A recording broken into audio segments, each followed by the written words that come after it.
the Eagles win over Montana. Wide receiver Cooper Kupp hauled in a career-high 12 catches. The Redbirds' Marshawn Coppridge has 12 straight 100-yard rushing games and is hoping to run his team into the semifinals next week. Illinois State faces Eastern Washington in the quarterfinals of the FCS championships right now.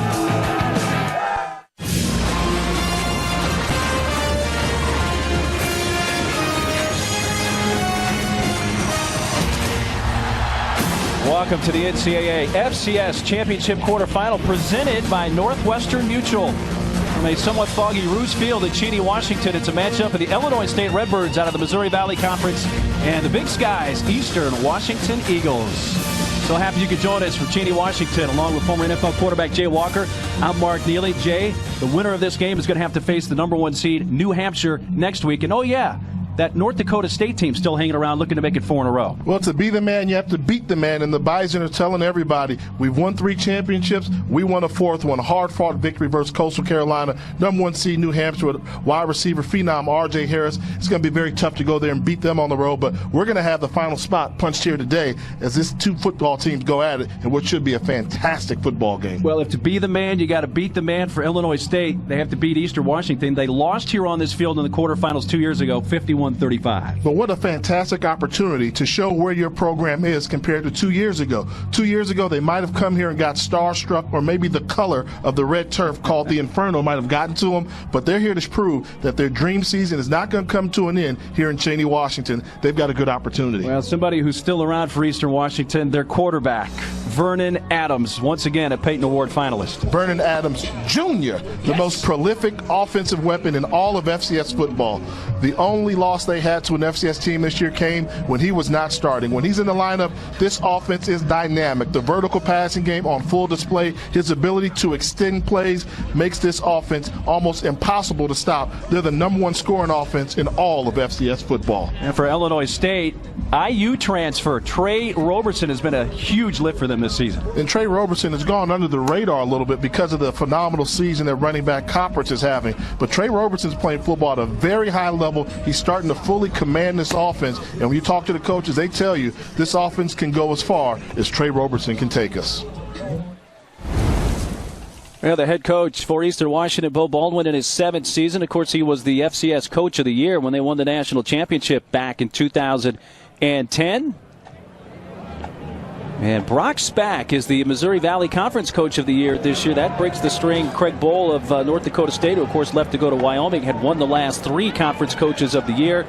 And Brock Spack, who played his college ball at Purdue, brings a very kind of Big Ten-ish mentality to his team, Jay. Yeah, Coach Spack has done a good job of really knocking on the door of being the premier program in the MVFC football conference. Fantastic. They've been playing second fiddle to North Dakota State for so many years. Now he thinks he has a team that can compete with the Bison on a yearly basis. And he said basically every conference game was like a playoff game in the Missouri Valley Conference this year. With all the playoff teams, they had 5. Now, there has been fog off and on. I'll be happy if it actually gets to partly cloudy at some time during the day, because the fog kind of lifts for a while, then it comes back.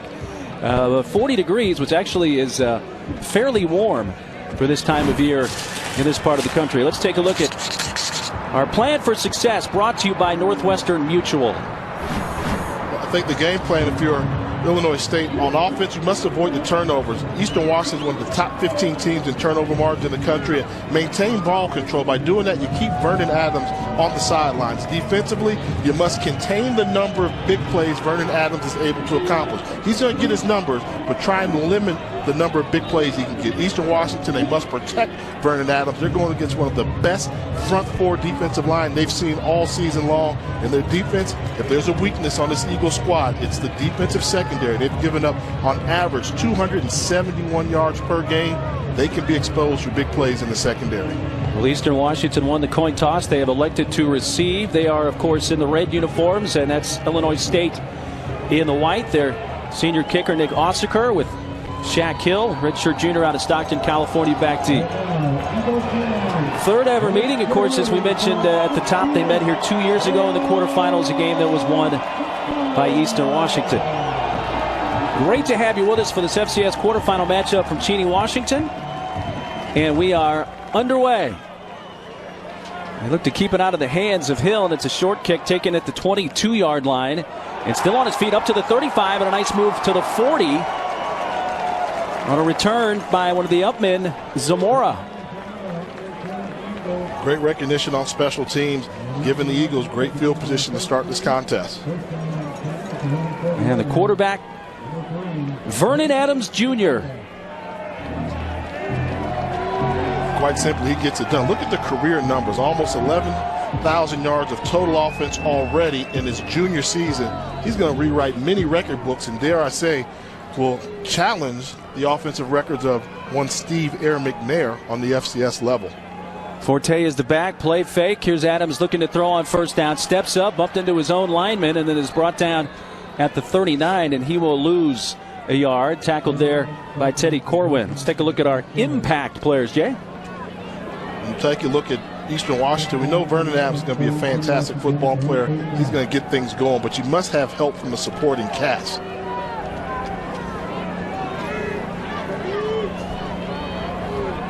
So after a loss, it is second down and 11.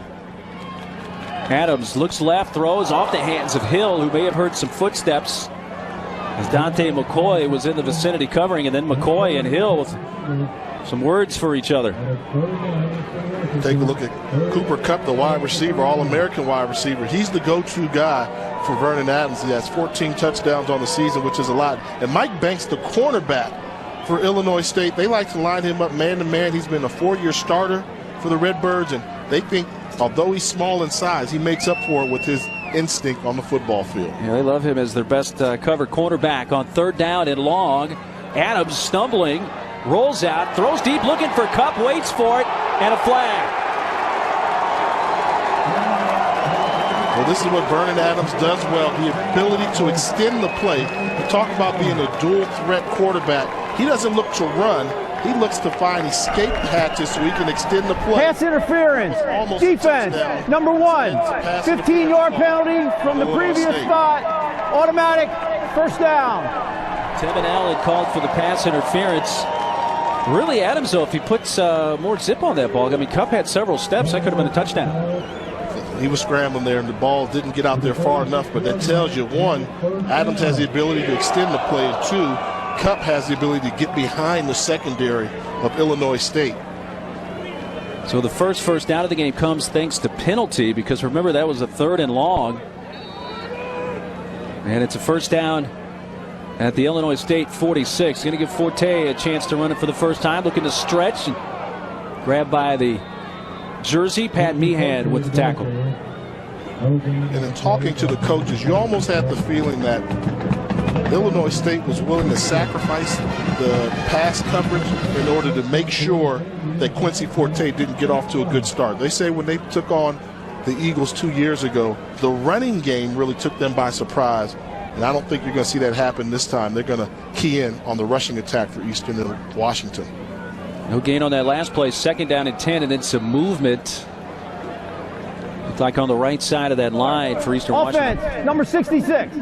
5-yard penalty, second down. That's the right guard, Thomas Gomez, who moved early.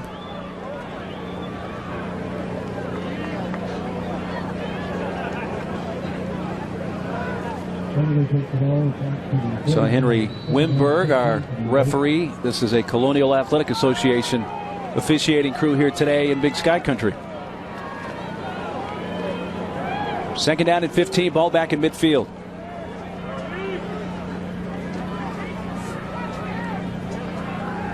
Adams throws a strike. Kupp up to the 46-yard line. What was the original line of scrimmage prior to the false start penalty, and a gain of about 5. And the catch for Kupp. His team leading 95th catch of the year. Remember last year he set the FCS freshman record for receptions, Jay, with 93. And well, he's better than his sophomore year. What happened to the sophomore slump that we always hear about? Not with Cooper Kupp. Continues to get better, and surprisingly, for a receiver his size, very quick in and out of his breaks. 6'2", 285 pounds. They're going to convert a third down and 9, and dumped off, and oh, was that intercepted? No, incomplete. Brashane Glass nearly picked that off after it went off the fingertips of the intended receiver, and it's fourth down. trying to disrupt the timing of the passing game. And you see Adams has to get rid of this football a little bit quicker than he's used to, and that close to being an interception. Off the fingers of Cup, nearly picked off, and Eastern Washington to punt here on their first possession. Jake Miller. And back deep, Lachine Neblett standing at his own 10, the left-footed punter. Miller gets it away, and the fair catch called for. He'll let it bounce over his head, and they will not be able to down it. It's into the end zone for a touchback. Eastern Washington had a golden opportunity there to pin Illinois State in deep. 45-yard punt.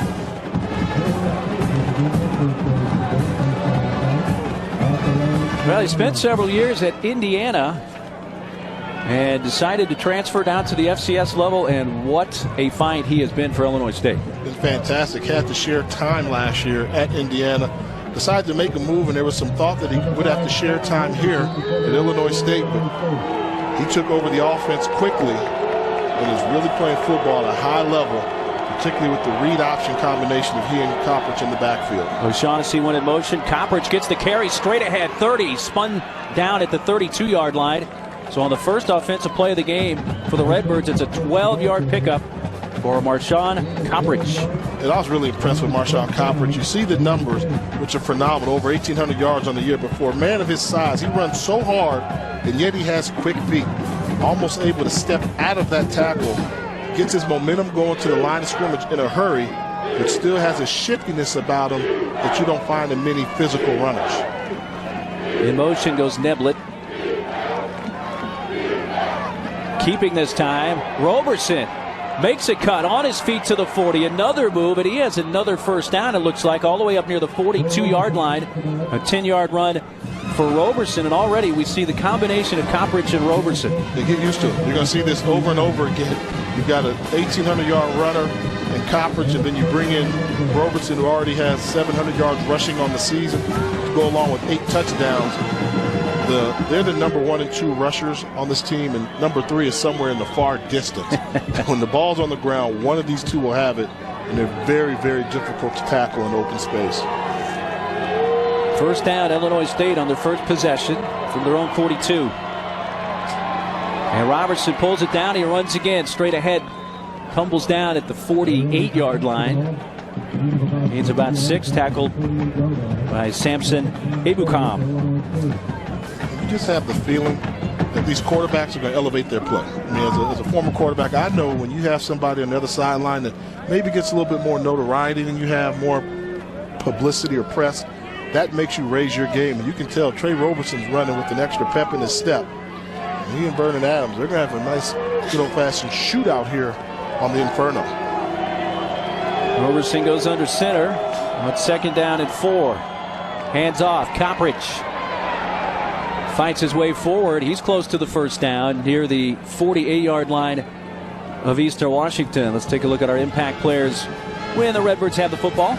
You see what Coppridge can do. You see those yards, but he also has 22 rushing touchdowns on the season, 6.1 average per carry. And Tevin McDonald, the free safety, son of former NFL player Tim McDonald. He's the third lead tackle on the squad. He's an NFL talent. He has to be very active in his run support today. And they marked him a little short of the first down, so it's third and less than a yard, and the handoff goes to Coppridge, and he has it easily up near the 45. First down, Redbirds.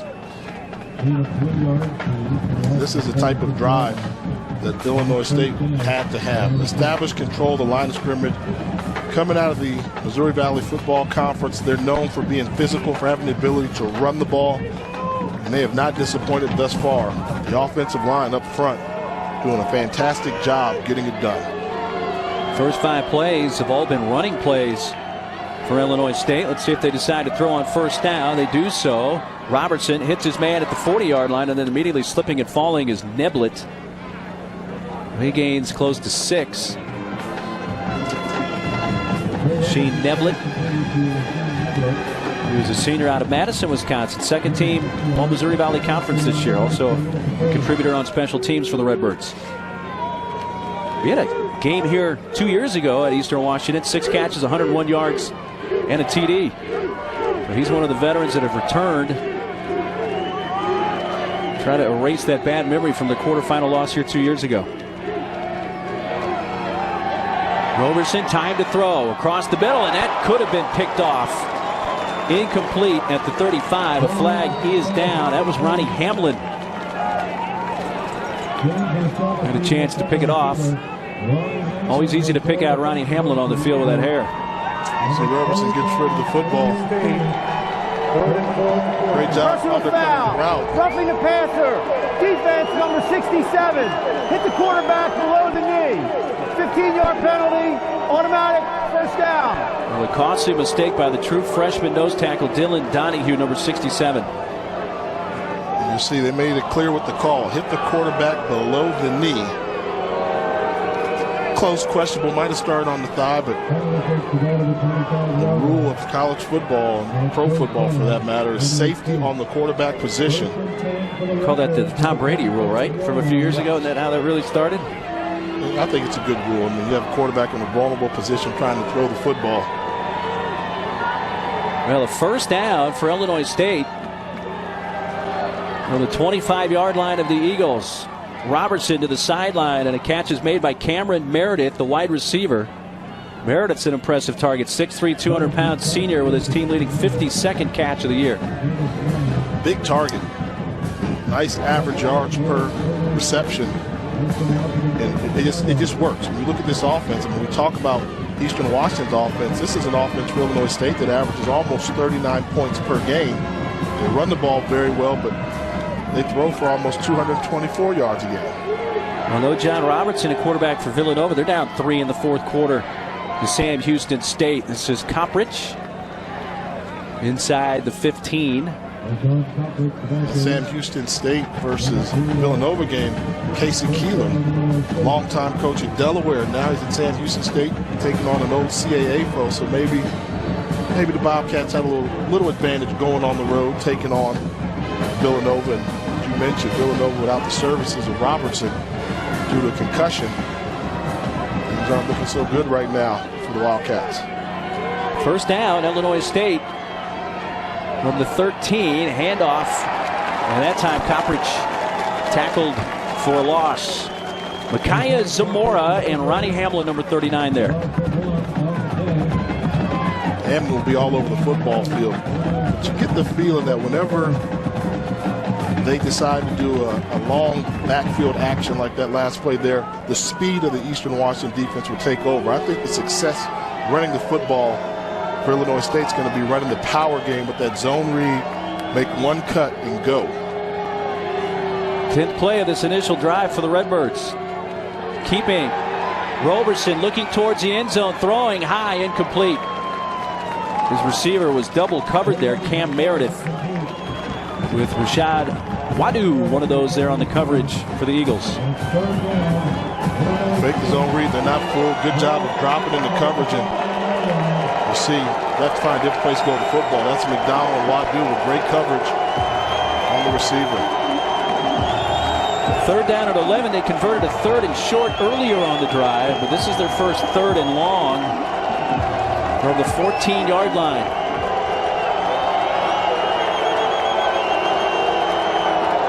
McDonald, the receiver at the top of the screen. In motion was O'Shaughnessy, the tight end. Going towards O'Shaughnessy, and that's incomplete. That ball sailed on Roberson and had Raines, the safety, but looking at the ball instead of the intended receiver. He might have picked that one off. And this was a drift. They thought that O'Shaughnessy was uncovered like a blown coverage. So O'Shaughnessy does the right thing. Stop. Get me the ball so then I can run upfield. But you see Roberson leads him upfield towards the safety. I think that's a mistake on Roberson. O'Shaughnessy did the right thing. Stop, get the ball, make somebody miss. Nick Ossaker out of the hold of Scott Kewen. 31-yard attempt and knocks it through. So Illinois State does pick up points on their first possession with the field goal from senior Nick Ossaker. So each team has had the football once so far. 7:37 to play in the first. 3-0 Redbirds. The NCAA FCS Football Championship is brought to you by Northwestern Mutual. Illinois State using a 12-play drive, 66 yards in just over 5 minutes. The 31-yard field goal for Ossaker. And for Illinois State, playing in their 13th game of the season, Jay, that's the 9th time this year of the 13 games they've scored on their first series. Productive offense. We talked about Eastern Washington's offense. This is not a bad offensive unit. They're in the top 10 in total points, so that lets you know they have the ability to put points on the board. Just wonder, in this football game, if it becomes a shootout, who's going to have more bullets in the gun? Osseker kicking off, Hill deep. Osseker kicked short last time, and he's going to kick short again. Taking it to 26-yard line, up to the 35. Hill has a 90-yard kickoff return for touchdown this year, so I assume that's the reason he's garnering so much respect. That time, Jake Gall, one of the upmen on the return. Brock Spack, who's Redbirds have the lead, and here comes Vernon Adams Jr. By the way, Vernon Adams III was born in June. And they call his young son Cash. Cash. With a K. K-A-S-H. Handed off straight ahead. Forte to the 40-yard line. It picks up 5 on first down. You can see how Eastern Washington, they're going to try and force feed the run. The numbers don't dictate that you run the football. Illinois State's keeping 6 men around the box, saying you have to throw it. They still decide to run. Adams going deep in double coverage. Tipped incomplete. The intended receiver, Corey Mitchell, who was double covered by Dante McCoy. That's what you have to love about this offense. So often you see horizontal passing games. They utilize the vertical passing game. They're going to take deep shots down the field to try and hit the home run. That's a lost art in today's college football landscape. So Mike Banks also back there on the coverage. He had the primary coverage. 3rd down and 5. Adams 1 of 4 through the air so far, 6 yards. Tries to improve on that. Does what he does so well, extending the play, and a first down strike across midfield. That ball comes loose, and Illinois State says they have it. That Kendrick Bourne, after the catch, coughed it up, and the Redbirds do indeed take over at their own 45. It was a good job by Adams of extending the play, but a fantastic job punching the ball out by Mike Banks. You're going to see Adams extend the play, and after Bourne makes the catch, great job of punching that ball from behind. So the turnover gives it to Illinois State with excellent field position at their own 45. So an early turnover here with 6:55 to play first quarter from Eastern Washington. Roberson throws on first down. Quick strike out to midfield, and that's Meredith who's out of bounds at the 49 of Eastern Washington.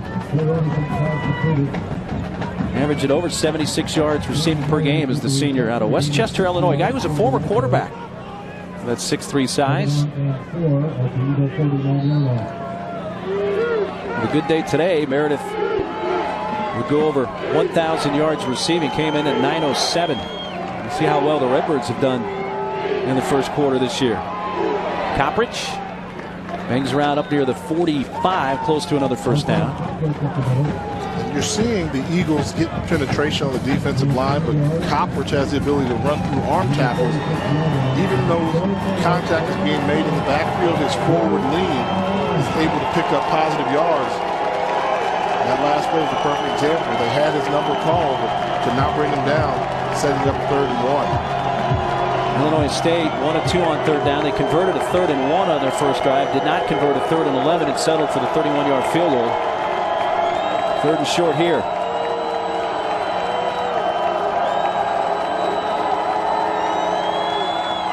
Coppridge. First down, a lot more, and may go. And there is the touchdown-saving tackle by Todd Raines at the 20. Great job schematically. They brought an extra offensive lineman in on the left side, give you the ball up the middle with a cut lane you over pursue on the right side. Touchdown saving tackle in the secondary by Todd Raines. But I told you, Coppridge has the ability to run hard and enough wiggle to make you miss. That's a pretty dangerous combination to have in the backfield with those type of talents. Got to have some wiggle. He needed one for a first down. He got 26. He has 7 carries, 49 yards already. Play fake. Roberson throws at the 5 and incomplete for John Mark Anderson. No, they're saying he got that at the 5. Completed pass. Say he is out at the 7. It'll be first and goal. Kind of hard to see through the fog at times. Definitely getting foggy. You see the throw. Leads him a little bit, but great job making the catch. His knee is down. That's a catch. Roberson, not an easy throw. Rolling out to his left, having to throw across his body. Now don't adjust your TV, folks. And I know in this day and age we don't do that much anyway, or your computer if you're watching on that, but it is fog here. You're going to take a look at this with the replay official, but what we just saw, this is going to be a catch and a first and goal. It will be. Is it, you say don't adjust your eyes for the turf or for the fall? Well, either one. It's quite a combination. Take another look at. He's got the ball. He's holding on to it. He completed the catch. Move. Yeah, no movement on the ball. Gives it to the official right away. That's everything you have to call that a catch. And the rule is if you leave your feet, you must maintain possession of the ball and have the ability to give it to the official as soon as you get up. I think it was all right there.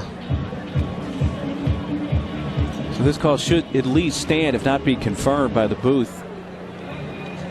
And regardless of how this drive ends, Jay, they say it is confirmed. To this point, right now, Brocksback's Redbirds have made the early statement in this game with their offense. They wanted a piece of Eastern Washington. You could tell just in talking to them. And they thought their defense would do a good job, and offensively, the offensive line is really controlling the line of scrimmage, having their way with the front 4 of Eastern Washington. That could be a problem throughout this contest. First and goal, Redbirds at the 7. Coppridge stretching it out, running right, using that speed, gets to the edge and skips near the pylon. Is he in? That's yes, touchdown. And you know what I like about that run? That was a very tough run he had. He made it look easy. He threw 3 or 4 shakes in there for the threat of turning upfield. Take a look. Watch him give a wiggle here, get outside, give another wiggle here, get outside, find the pylon. Great runners know how to get to the end zone. And Marshawn Coppridge is showing he's a great runner. His 23rd rushing touchdown of the season for the Missouri Valley Conference Offensive Player of the Year. Nick Ossaker's point after makes this a 10-0 game with just under 5 minutes to play in the first quarter. Well, right now, the home crowd, the home team, perhaps a little stunned. Coppridge with a TD run. 10-zip Redbirds.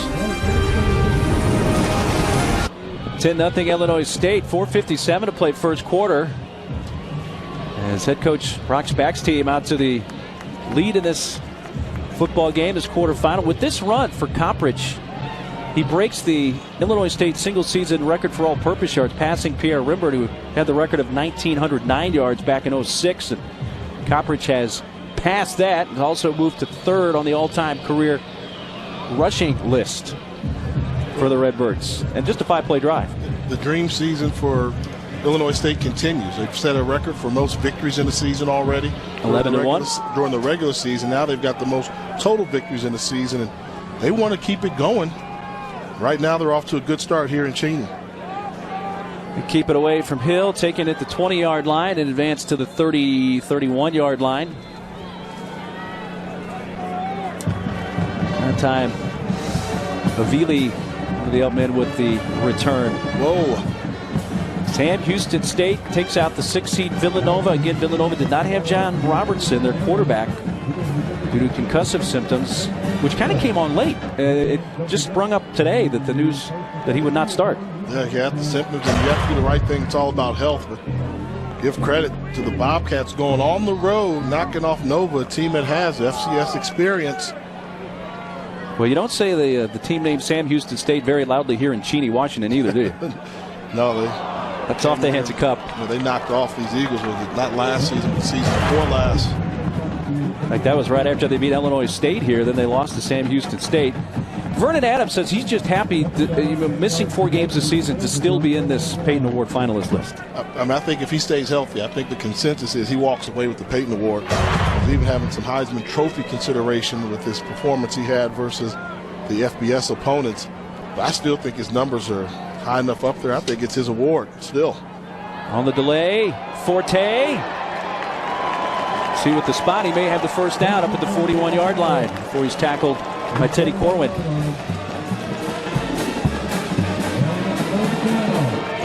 Now starting to run the football. We'll draw trap in there. Good job by Forte. Lowering the shoulder pad level and picking up the first down. Now, I assure you, once you see that, now you're going to start seeing Illinois State go back to their base defense. 4-3, keep 7 men around the line of scrimmage. Really challenging Eastern Washington to throw the football. Adams looks to take him up on that challenge and throws high over the head of Kendrick Bourne. Mentioned he missed 4 games.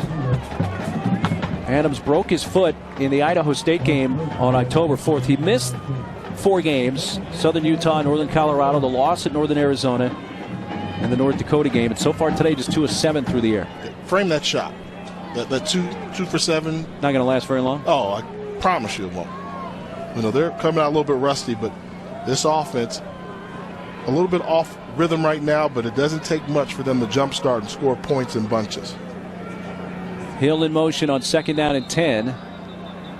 And a timeout called by Eastern Washington. I think your point that they're just not in sync right now offensively. And I think you have to give credit to Illinois State. They've been able to disrupt them right now. And right now, the Eagles of Eastern Washington take a timeout to find their comfort level. NCAA FCS Championship quarterfinal presented by Northwestern Mutual. 4:15 left first quarter.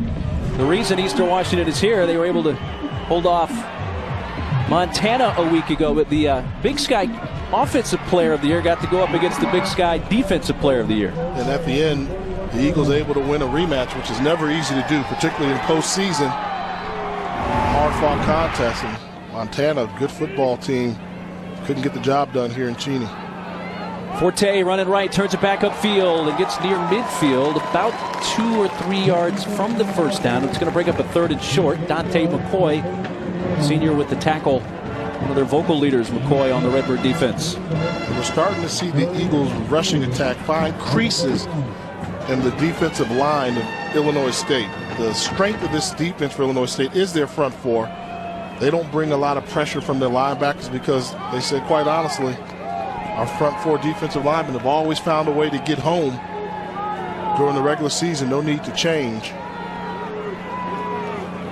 Eagles 0 of 2 on 3rd down so far. Had converted a 3rd down on their last drive, but then the completed pass to Bourne was fumbled away, going for Cup, and Cup makes the catch.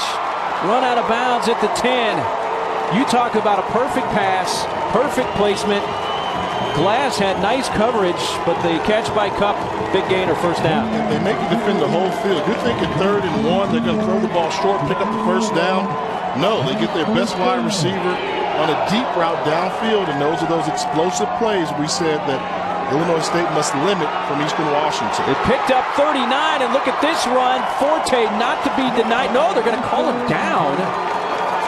They'll review that. That should be a touchdown. The field judge is saying he was down, or the side judge is, but I'm with you. First sight, I thought he was in. Finding the creases. They've been able to find creases, and he's just going to keep his legs churning. That knee is down in the end zone. They're going to take a look at this one, and this should be a touchdown. Forte's down on the field pointing. Look up top. Oh, great view there. You can see his knee came down on the white line.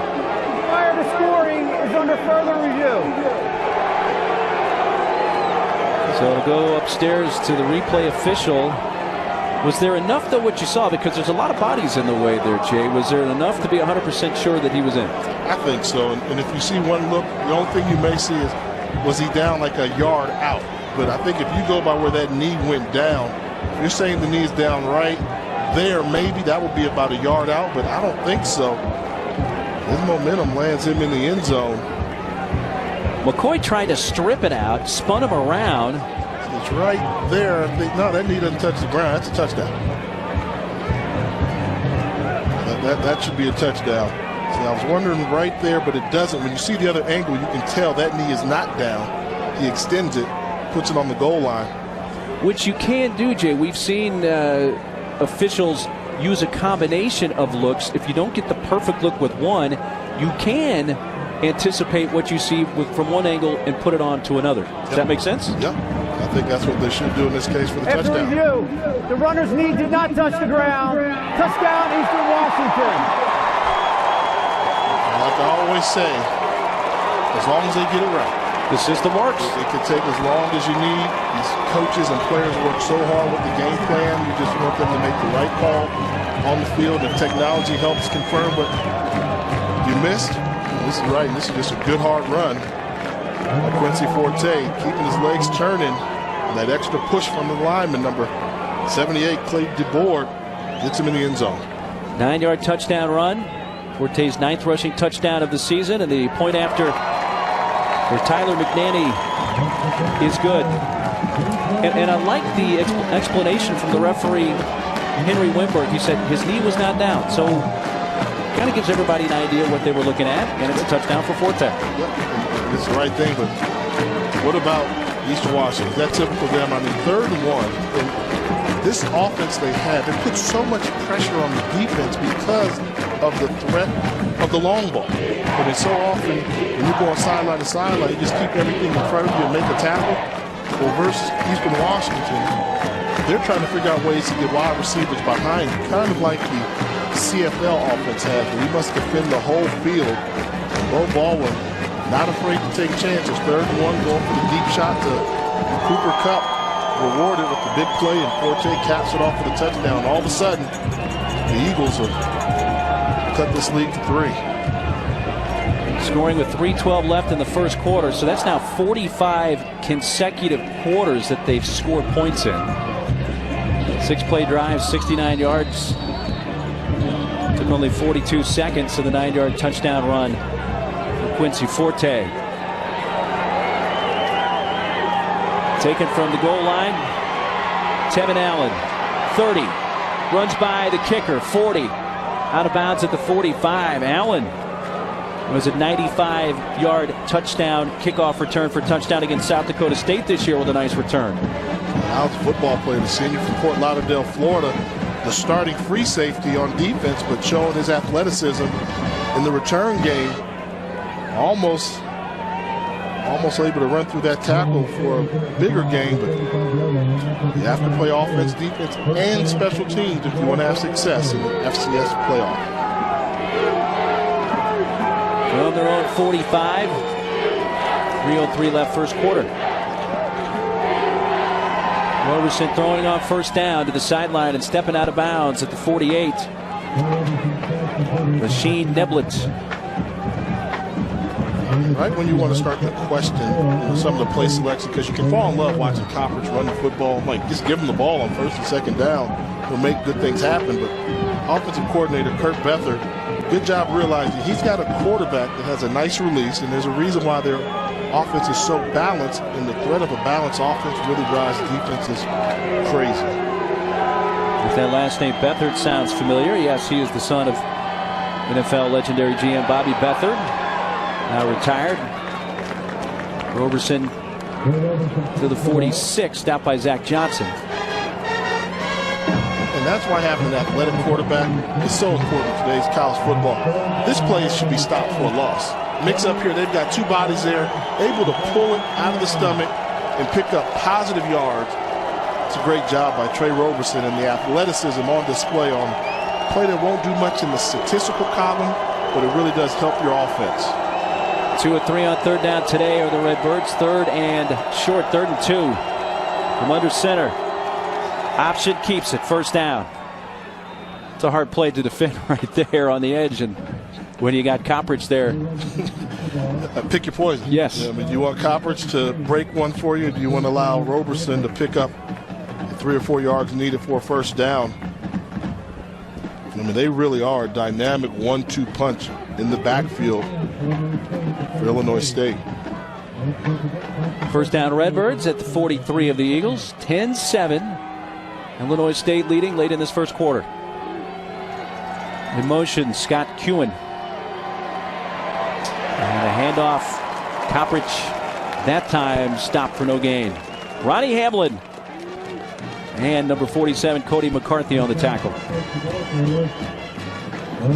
McCarthy, a senior, 4-year player here for the Eagles. Big Sky honorable mention last year and this year. One of their leading tacklers coming in.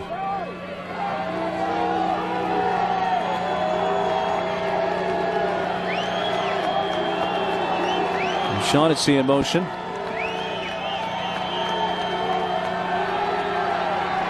Roberson dumps it underneath. Coppridge upended. He falls forward near the 36-yard line. It's going to bring up a third and about 3. Micaiah Zamora, number 49, with the tackle. That was a big tackle because Coppridge had built up speed and momentum.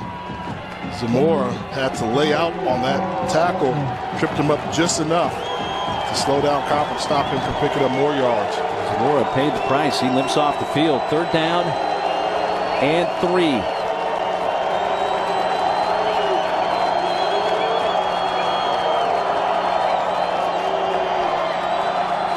Roberson, 1st down catch at the 30. Cameron Meredith. You know, he came to the near side here, and he made that throw, Jay. He released it really before Meredith had made his final cut. He's got a nice quick release, and he feels comfortable in the pocket. I think when we talked to all the coaches, they said they were surprised at how good a passer that Roberson was. And when you watch him in the warm-ups and on film, very, very quick release, able to get the ball to his receivers quickly.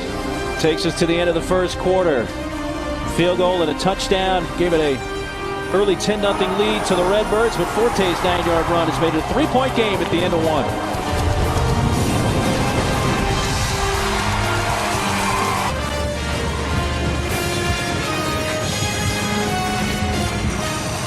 Welcome back to the NCAA FCS Championship quarterfinal presented by Northwestern Mutual. Into the second quarter from Cheney, Washington. Illinois State leading Eastern Washington 10-7. Illinois State with a 1st down at the 29-yard line of the Eagles. Here's the throw. He has a man open. Complete. John Mark Anderson inside the 5. 1st and goal, Redbirds. Great job on the zipper route. Just 3 verticals splitting. You see John Mark Anderson. He's running right up the hash mark. Good job of finding the zone and sticking the throw in there before the defense can get there. 26-yard gain. 1st and goal from the 3. If you think Trey Roberson's just a runner, then you're missing the point. I mean, he is picking apart this defense with the passing game, going the right place with the football. And take a look at that. What was the key I said for Illinois State? Ball control. 2-1. They're doubling up. Eastern Washington right now. Straight ahead, powering and into the end zone. They give it to the fullback, Brady Tibbetts.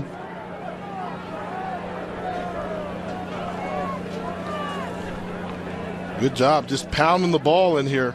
We're going to go with the little quick flip option. And Tibbetts is in the end zone for the score. His first carry of the season gives him his first rushing touchdown of the season. So a bit of a surprise. They gave it to Tibbetts. He scores from 3 yards out, and the point after knocked through by Nick Ossaker. Little deception. You have a running back that has, 22, now 23 touchdowns on the year, and a quarterback that has 8 touchdowns rushing, and you decide to go fullback. So back to a 10-point lead for Illinois State. Eagles about to get the ball back. Let's take a look at their last drive when they finally found some points, and a lot of it thanks to Quincy Forte. Yeah, Forte found some creases, and this was a big on 3rd and 1. Perfectly thrown ball to Cooper Kupp, and then Forte starting to feel it. Nice hop step, powers into the end zone.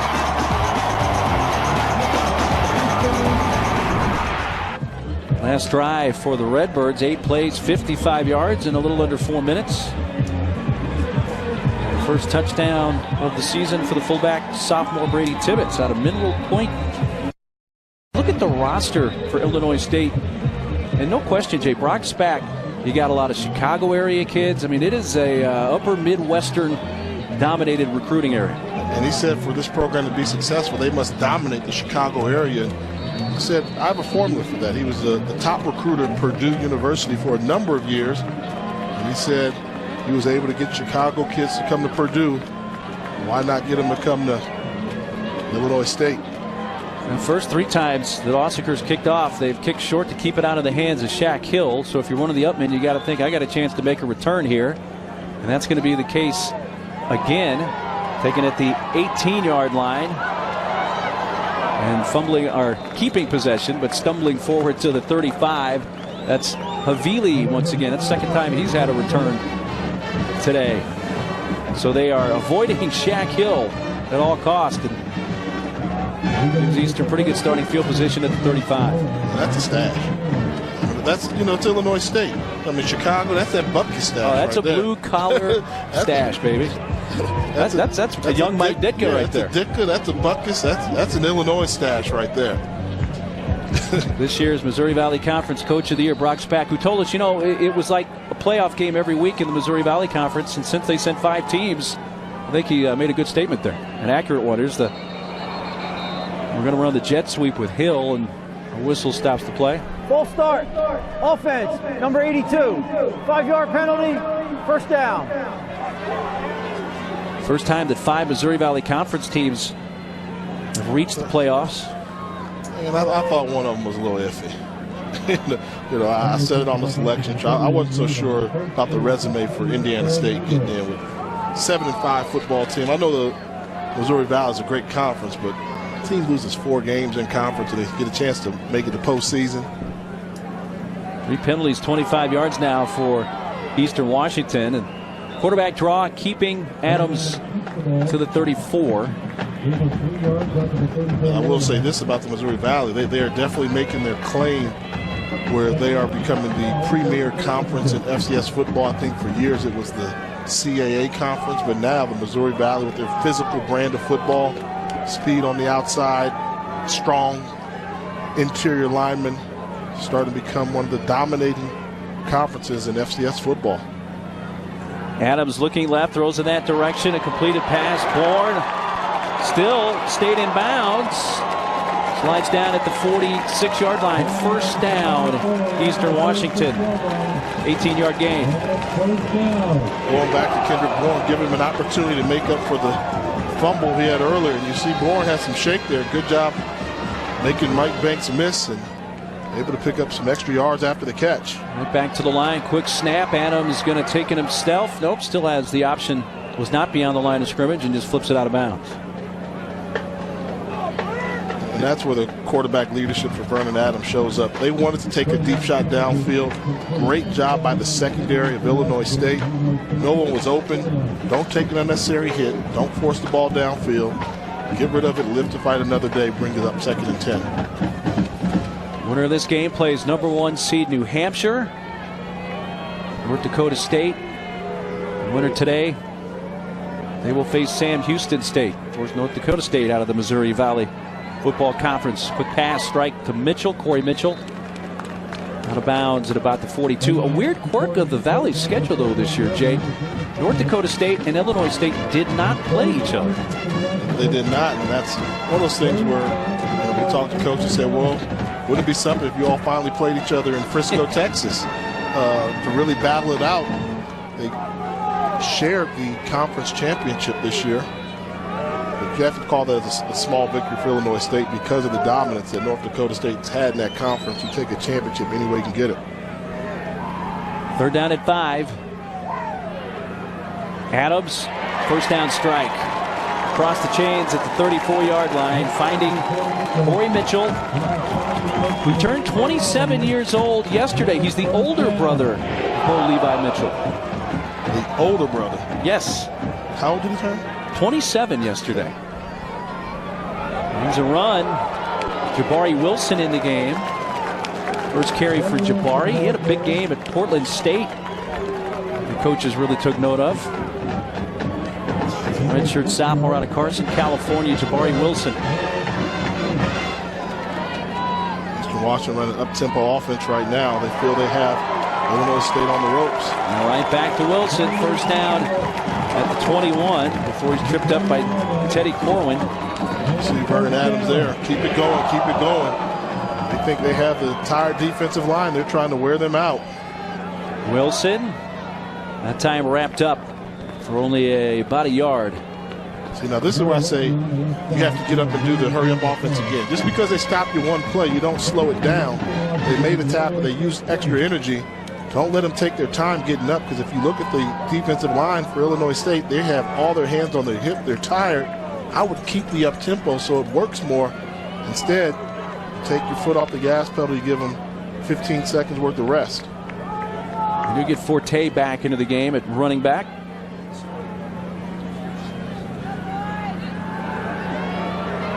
Plenty of time going to the end zone. Back in the end zone, broken up. Going for Cup. Tevin Allen got there. A little help late also from McCoy. That was a fantastic play by Tevin Allen. How does Cooper Kupp manage to get behind the secondary over and over again? And Allen, great recovery, able to get a hand on the football, but you know that they're going to go deep with the football, but yet Kupp finds a way on a continual basis to get behind the secondary. 3rd down and 9. Timeout. Timeout Eastern Washington. called by the Eagles. Second timeout for the half. So they have just one remaining. So we'll step aside with 11:18 to play in this first half from Cheney, Washington. It's a 10-point lead for Illinois State. 17-7, Illinois State on top of Eastern Washington with 11:18 to play first half. 10th play of this drive coming up here for Eastern Washington. The drive began at their own 35. They face a 3rd and 9 in the 20 of Illinois State. Adams pressured, steps up, throws towards the end zone, broken up, almost intercepted by Pat Mee, in the middle linebacker. And Vern Adams is not particularly sharp today. This is the missed throw. Does a great job extending the play. But Wimberly is open. If he leads him out front, that's possibly a touchdown. Instead, allows Meehan to come back into the play and deflect the pass. So a field goal attempt. Tyler McNanny, his long this year is 43 yards. This is a 37-yard attempt off the left hash and out of the hold of Connor Richardson. Good snap, ball down, kick is away, and it's plenty good. Eastern Washington has not missed a field goal attempt all season. As a team, they're now 12 for 12. So when Bo Baldwin decides to kick a field goal, it has been 100% successful, and that makes it a 7-point game. It looks like the fog is lifted here in Cheney, Washington. I don't know if the fog is completely lifted, though, from the Eagles' offense yet, though, Jay. Though they are able to cut this to a 7-point game, they just have really not seemed to find their rhythm. Yeah, they've got 10 points, but they've missed some opportunities for touchdowns, keeping drives alive. They need to settle down, but give credit to Illinois State. Their defense has really stepped up and tried to disrupt the Eagle offensive attack. Tevin Allen brought down at the 35-yard line. Well, the winner of this game will be facing the #1 seed New Hampshire either on the 19th or 20th next week. And North Dakota State, the 3-time defending champ, has Sam Houston State coming to the Dome. And I think for Eastern Washington, I've always thought that playing on the Inferno, one of the best home field advantages in postseason play. Going to New Hampshire will not be easy. I mean, can't think of a further geographical trip they would have to take. And going to New Hampshire, you know there will be some snow somewhere in that forecast. You and I were here last year for the semifinal matchup when Towson came back late and beat the Eagles to end Eastern Washington's season. Here's a handoff. And there goes Coppridge before he's tackled just shy of midfield by Tevin McDonald. Man, he gets going in a hurry.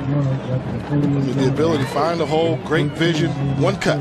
See that cut, and he's running north-south and almost able to run through the tackle. Tevin McDonald. But give credit to the offensive line for Illinois State. Fantastic job. 14-yard run a moment ago. So he's up to 70 rushing yards. Once again, Coppridge pulled down at the 46, 47-yard line of the Eagles. He has 3 carries, though, today of 12 or more yards. He's a special running back. Junior from Victorville, California. getting an opportunity to play on the West Coast somewhat, making the most of it. Tough to bring down. He really runs hard, and credit his work in the weight room during this offseason. Added about 10 pounds, gave him the ability to run through arm tackles. Motion Meredith here to the near side. Robertson kept it. And he's tackled at the 44-yard line. But Coppridge paid a price. He got hit hard. The crowd reacted to that. I'm not sure if the crowd thought that Coppridge actually had the ball and was tackled, or they just enjoyed the hit. Well, they used to decide to attack the ball carrier. If that's your assignment, that's who you hit. Good job of just coming off the edge. They called a run blitz. For the outside linebacker and on a hit.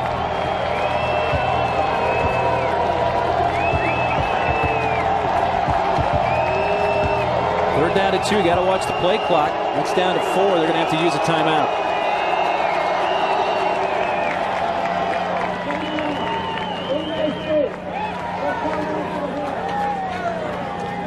Illinois State last week, the win over their Missouri Valley Conference brethren.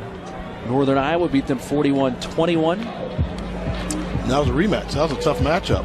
Northern Iowa was out of the same conference as Illinois State, and Northern Iowa beat them during the regular season. Only loss of the year for the Redbirds. And they were able to come back, so that wasn't an easy opening round game for the Redbirds, but give them credit for dominating that football game. Illinois State, located in Normal, Illinois, founded in 1857, and enrollment about 20,000. Now that was their record last year. Actually, their 5th appearance in the FCS playoffs. That's what it is. It's their record in the postseason. We talked about this and see if folks in the truck know. Famous alum from Illinois State. Who would it be? Who would it be? Tell you after this play. I wonder if anybody else has been doing their homework. Third down and 2. Coppridge. I don't think so. Only got about 1. And if he's short, I think you go for it. I mean, you run the ball extremely well. You've got the ball cross midfield. You have to go for it with a running back like Coppridge and a quarterback like Roberson, so athletic. You think on the road, we can't pick up a yard, we're in trouble. Redbirds 4 of 6 on 4th down this year, so 67%. 4th and 1 from under center, Roberson. Keeping. He's going to take off around the edge and have the first down. Down the sideline, out of bounds near the 30. Legs have it. I mean, they were there for the play action. You can see they tried to sneak the fullback out into the flat. He was covered. Becomes a foot race to the outside between Zamora and Roberson. And he's able to get on the edge and pick up the first down and then some. Stepped out at the 28. First down there for Illinois State. Going back to Illinois State, famous alumnus? Well, basketball-wise, you got Doug Collins. Doug Collins. Jersey's retired there. Roberson throwing on first down towards the end zone. Boy, that's going to be dropped at the goal line, but it'll be pass interference as Farmer, his defender, had him by the shirt tail and was not letting go. That was an easy pass interference call. Pass interference. Defense, number 27. Penalty will be half the distance from the previous spot. Automatic first down. Victor Gamboa called for the pass interference. You know, Farmer only has 3 catches this year. They targeted him here. Yeah, what I like is the location of the throw. Rather than pull the tight end to the sideline, watch him throw it more upfield. He recognized the defensive back was underneath, anticipating the throw outside. He led him up the field, therefore giving his receiver an opportunity to make the catch, and 2, putting the defensive back in no man's land, helping get the penalty. Joe Farmer, the tight end, the intended receiver. Farmer for Illinois State is actually a guy from the state of Washington. Snoqualmie, Washington, Mount Si High School. First down from the 13. Coppridge to the edge. Ronnie Hamlin got his arms on him and pulls him down. Boy, Ronnie Hamlin He's a senior now. That trademark long hair. Leading tackler once again. Had a punt block last week early in the game against Montana to help set the tone of that one. People familiar with Big Sky football will wonder who has longer hair, Hamlin or Zach Wagenman from Montana. Wagenman's got some hair, and that's not a good sign for Illinois State. Coppridge to the sideline will be looked at. Keeping. Roberson. Did you see the difference there? Right away. I mean, Coppridge leaves the game. You're used to getting the running back at a certain speed on that read option. In this play here, the timing was never quite right. They go to the backup, Lewis, and the timing wasn't there, disrupting the whole play. Looking at the left ankle, left foot. Maybe they're just taping that part up, or going to get a look. 3rd down and 4.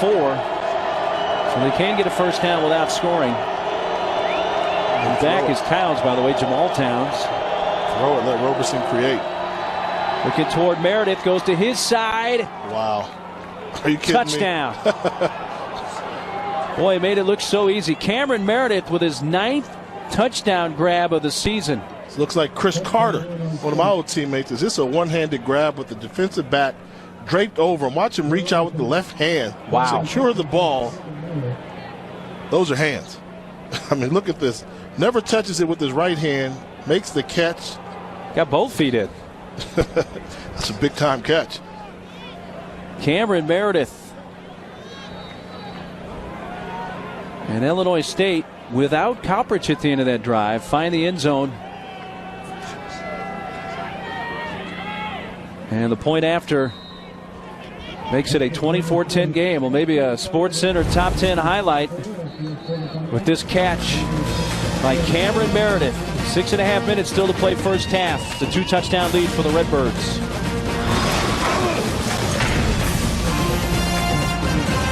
8-play drive, 66 yards in 4.5 minutes, and Illinois State has scored on every one of their possessions so far today. They lead it by 14. Let's take a look at the 7-yard touchdown catch for Cameron Meredith, and a Sports Center top 10 nominee. Boy, that's as good a candidate as you'll see. You see how the right arm just stays completely still. He was using that to shield the defender off. And this is just all great hands and concentration. A la Chris Carter. And then he does a nice little flip of the ball, saying, yeah, had it all the way. That's why he gets style points, because he made it look so easy, like, oh, no big deal.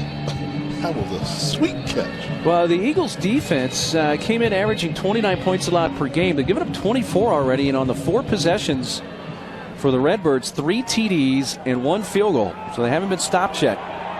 The Hill comes up to take this one at the 19 and advances all the way to the 43. So we finally see him adjust a little bit to those short kickoffs, and Hill does get a chance as he came up to field that one at the 19. I was worried because they kept having the up men field the short kickoffs.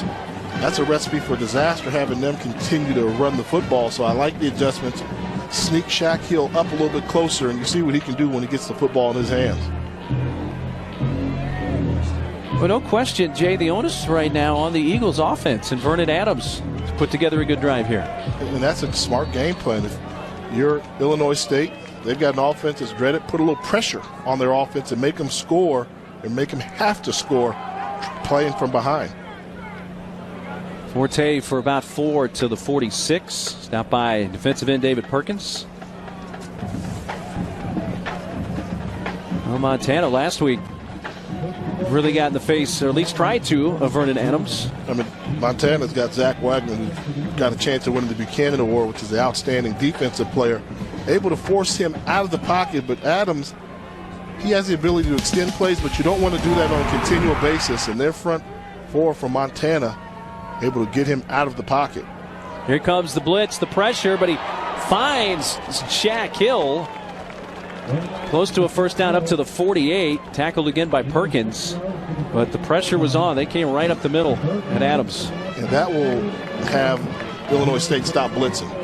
Because if you're going to blitz and they call a screen pass, they almost gashed him for a big play. That'll earn your respect. So I wouldn't look for Illinois State to go back to that blitz too often. 3rd and 1 from the eye. Play fake, and Adams. Incomplete and a late flag. Well, Jake Whitnell, the tight end, was the intended receiver, and Banks was the one covering. And the contact before the ball got there brings out the flag. And I think it's not pass interference. It should be holding. Holding, okay. Because the ball wasn't necessarily Pass catchable. interference. Defense, number 24. Ball will be placed at the spot of the foul. Automatic first down. Adams is almost just throwing it up there high. There's contact. The ball's downfield a ways. I think it's more of a defensive holding than it is a pass interference. But either way, it's going to be a first down for Eastern Washington. On the 35 of Illinois State.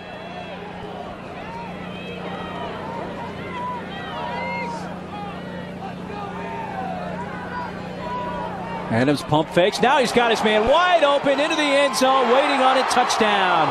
Cooper Kupp. His 15th touchdown catch. There is a flag down back at the 40. So hold on a moment. Holding. Offense, number 65. 10-yard penalty from the previous spot.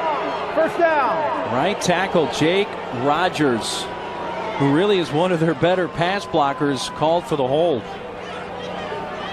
There'll be some matchup problems on the edges. David Perkins and Teddy Corwin are two really good defensive ends for Illinois State. In this case here, it's... I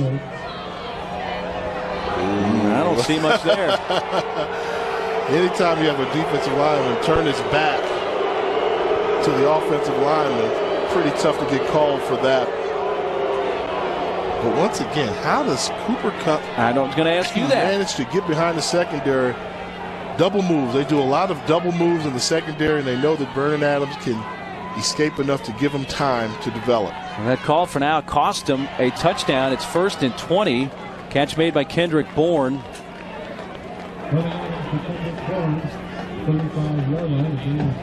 You see the pump fake there, and once you fall for the pump fake, that's how you get 6-7 yard separation from the defensive back.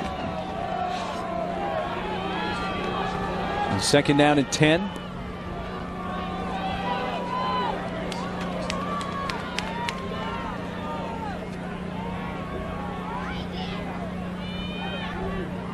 Quick throw to Kupp here on the sideline. Pushed out at the 27 by Alex Donnelly. And I will say this about Illinois State and their game plan. One thing I've noticed about Eastern Washington, they get frustrated if they're not throwing the ball downfield. So that last completion, most offenses would love that. 5-6 yards and no threat of an interception. For Eastern Washington, if they're not throwing the ball downfield, they're frustrated. 2 of 5 on 3rd down at 3rd and 1 and a flag.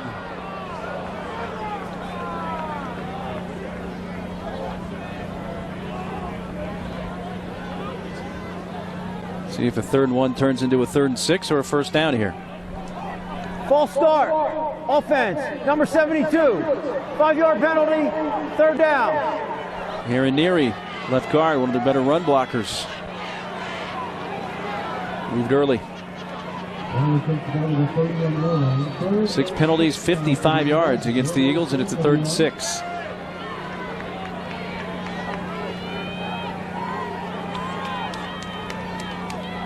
They bunch 3 receivers at the top. Handed off though, and Forte stopped short at the 27-yard line. Dante McCoy.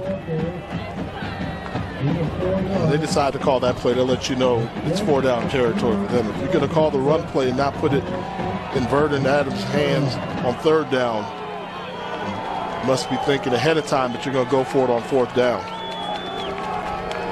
18 of 28 on 4th down this year, 64%.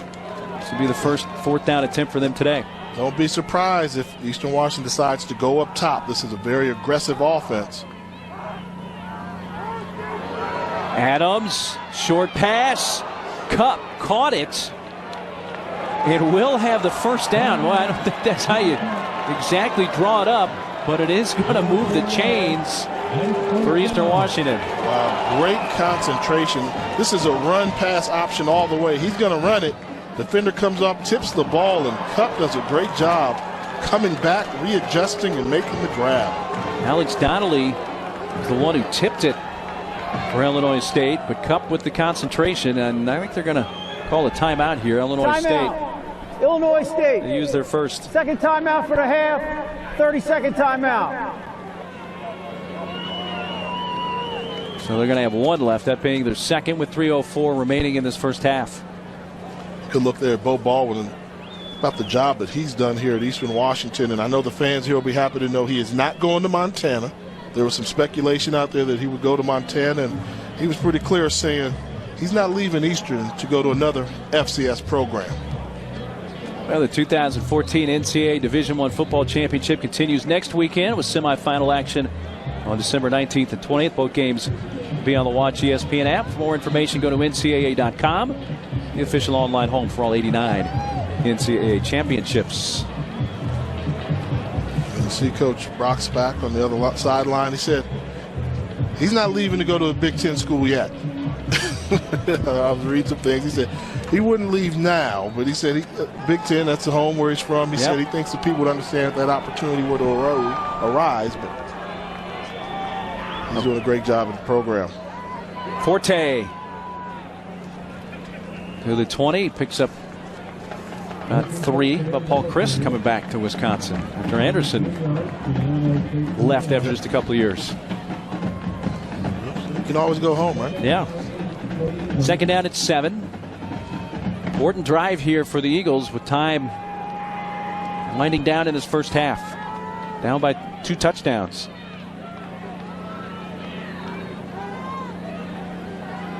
Adams, Hill, inside the 10, 1st and goal. Tackled by Teddy Corwin. 11-yard gain. They really make you defend the whole field. I mean, the threat of going downfield, then wide receiver screen, and Shaq Hill, who's a tremendous athlete in open space with Jake Rogers, a right tackle, coming out to serve as a lead blocker. Very, very exciting offense. Aggressively schemed. Forte straight ahead inside the 5 near the goal line. Just short. Dave Perkins, Teddy Corwin evidently keep him out, but not by much.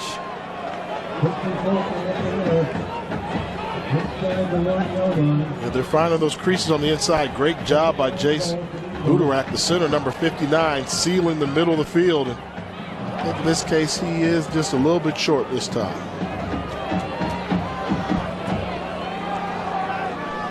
Second down and goal, play clock at 10.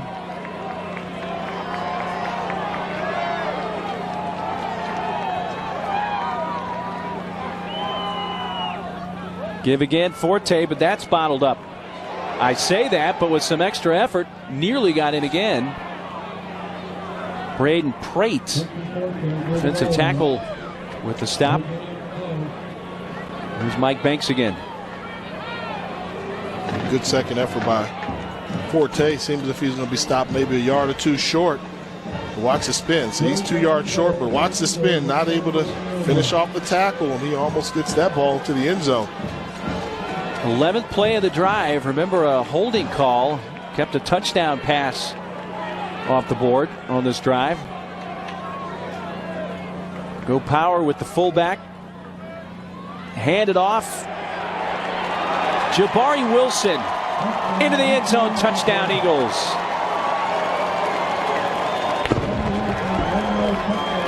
Well, they brought the tight end Wimberly into the backfield as a fullback, and Wilson with his 5th rushing touchdown. And they say he's been a pleasant surprise, his ability to run hard nose, starting to create a niche as a red zone runner. But that's something you reserve for the running backs that hit the holes a little harder than typical running back and protect the football. Tyler McNanny, point after out of the hole to counter Richardson. And he snuck that in the right uprights to make it a 7-point game. But they needed a touchdown, Jay. The Eagles thought they had one, was taken off the board, but do wind up scoring 7 on that drive. And that's what a good team's going to do. Not allow the setback to stop the drive, stop them from putting points on the board. And once again, number 1 offense in the country does a good job of answering the call when called upon. Well, coming up at the half, the end of an era. We'll tell you more about that. Also, the FCS bracket update. After this game ends, there'll just be 4 teams remaining in the FCS playoff race, and highlights and stats from the first half here in Cheney. 11-play drive for the Eagles, 57 yards, just under 6 minutes. And a 1-yard touchdown run for Wilson capped it off. How'd the Bison do in the playoffs this year? Talking about North Dakota State? No, my Bison, man. Oh, Howard? I tried to sneak it by you. I don't think they were in the FCS postseason this year. It's been a while. Short taken by the up man at the 25. It's Patrick Doherty, who's a defensive end, getting a chance to return a kickoff, but only 32 seconds left in this first half. Interesting to see if Coppers comes out for this series, or they're going to take him into the locker room and get him ready. We know he left that last drive with his ankle looked like it was being taped up. No Coppridge. It's Jamal Towns who comes out. You have a 7-point lead. This is the postseason. You're on the road. Do not get aggressive with the play calling here. Roberson throws a little behind the intended receiver at the 47-yard line. Cam Meredith. Very surprised that they're coming out throwing the football. I know they have tremendous confidence in Roberson, but so many bad things can go wrong. Pressure on the quarterback, a strip ball on a sack, a tip ball for an interception. I think you enjoy being on the road going into halftime up by 7. But the question for Illinois State when we get to the second half is going to be the availability of Marshawn Coppridge. Will he come back? It looked like he was having his left leg looked at. This is Towns who gets the carry to the 38, tackled by Hamlin. And they can just let it run down here if they so choose. I think they realize the situation where they are. Great first half of football. Anytime you go into halftime leading, it's a good first half. Here's Coppridge, number 25, on his own heading towards the locker room. So we'll see if he's able to come back. He looks hobbled. Yes, he did not look good running off the field there. Illinois State had as large as a 14-point lead, and they lead it by 7 here at the intermission. Coppridge had 79 rushing yards in that first half. Will he be back for the second half? 24-17 at the intermission.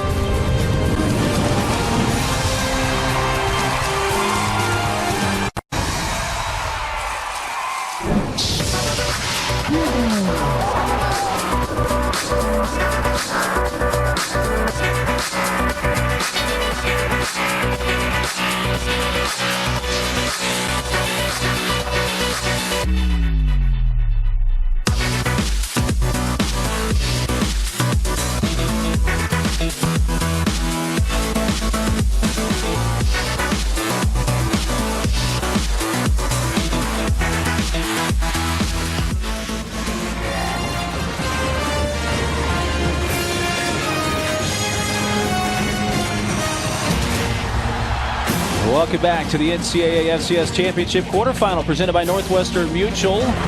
Ready to start the second half. Will indeed Coppridge be ready to go for Illinois State? 24-17, Redbirds have the lead. They'll get the ball to begin the second half. Really the difference in the first half, the 7 points off turnover for the Redbirds. Remember, after the only turnover of the half early in the first quarter committed by Eastern Washington, and the Redbirds turn that into 7, and that's the difference. Turnovers are magnified in the postseason, and a good team will make you pay when you turn the football over. But you have a feeling with the intensity level that we saw on display towards the end of the first half, there'll be other turnovers. Just become a matter of which way the ball's going to bounce. Jake Miller, the senior out of Spokane, to kick it off. And here we go into half number 2. Taking it to 2 by Neblett. Neblett at the 20, falls forward to the 25-yard line. Illinois State, their first 4 possessions all came up with points. Field goal, 3 touchdowns. Then the half ran out on them, but offensively pretty much did what they wanted to. 4 drives of 50-plus yards. That's getting it done offensively down on the field. And they really were able to do that because they established control of the line of scrimmage and good hard running by Marshawn Coppridge. And good sign to see him coming out to start the second half. 79 yards rushing and a touchdown in half number 1. They send in motion, Neblett. Roberson hands it off to Coppridge. So right away we get a chance to see the health of Coppridge, and that's only going to go for about a yard. Not much there. Good job stacking the line of scrimmage in there. Actually saw the defensive line for Eastern Washington stunt to that side of the field. So maybe that's going to be one of the changes that they make here in the second half. Start shifting off the defensive line more, trying to take advantage of their speed on the defensive line.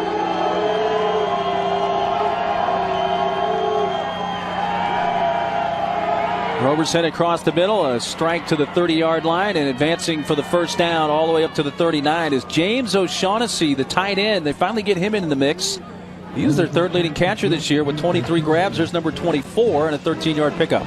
The big target, 6'4", 245 pounds. The senior has nice hands, averages 19 yards per catch, so it's a good thing to get him involved in their offense. In the game here 2 years ago, O'Shaughnessy had 3 catches for 63 yards in their quarterfinal loss. Coppridge finds a hole to midfield where he's met there. And with the spot, should have the first down. Tackled by Todd Raines. He doesn't seem like the same Coppridge we saw in the first half. Look at him. He's running by vision, not really able to explode and running from contact. Something just not quite right in his running style here in the second half. Maybe it'll loosen up for him, but doesn't seem like he has the ability to cut and change directions like he did when he started this football game. I'm going to use your term, partner. I don't see the wiggle, at least the good wiggle. Yeah, the wiggle's not there, which made him special in the first half. Roberson goes to the far side, and the catch at the 43-yard line by Meredith. And with the lunge forward, he's going to be close to the first down. Stopped by McCarthy and Rashad Wadu. Did you see the hands? I mean, these are good hands. Watch Meredith snatch this ball off the ground. He's catching everything with his hands. Ball was thrown low. He's going down to get it with his hands, not trying to body it. We saw the fantastic catch in the first half, and I've seen enough to say he just has a nice set of mitts. Guy who was a former quarterback. That is Wadu, cornerback for Eastern Washington, who's being attended to. So while they attend to Wadu, will step aside with 13:11 to play in this third quarter. Rashad Wadu being helped off the field.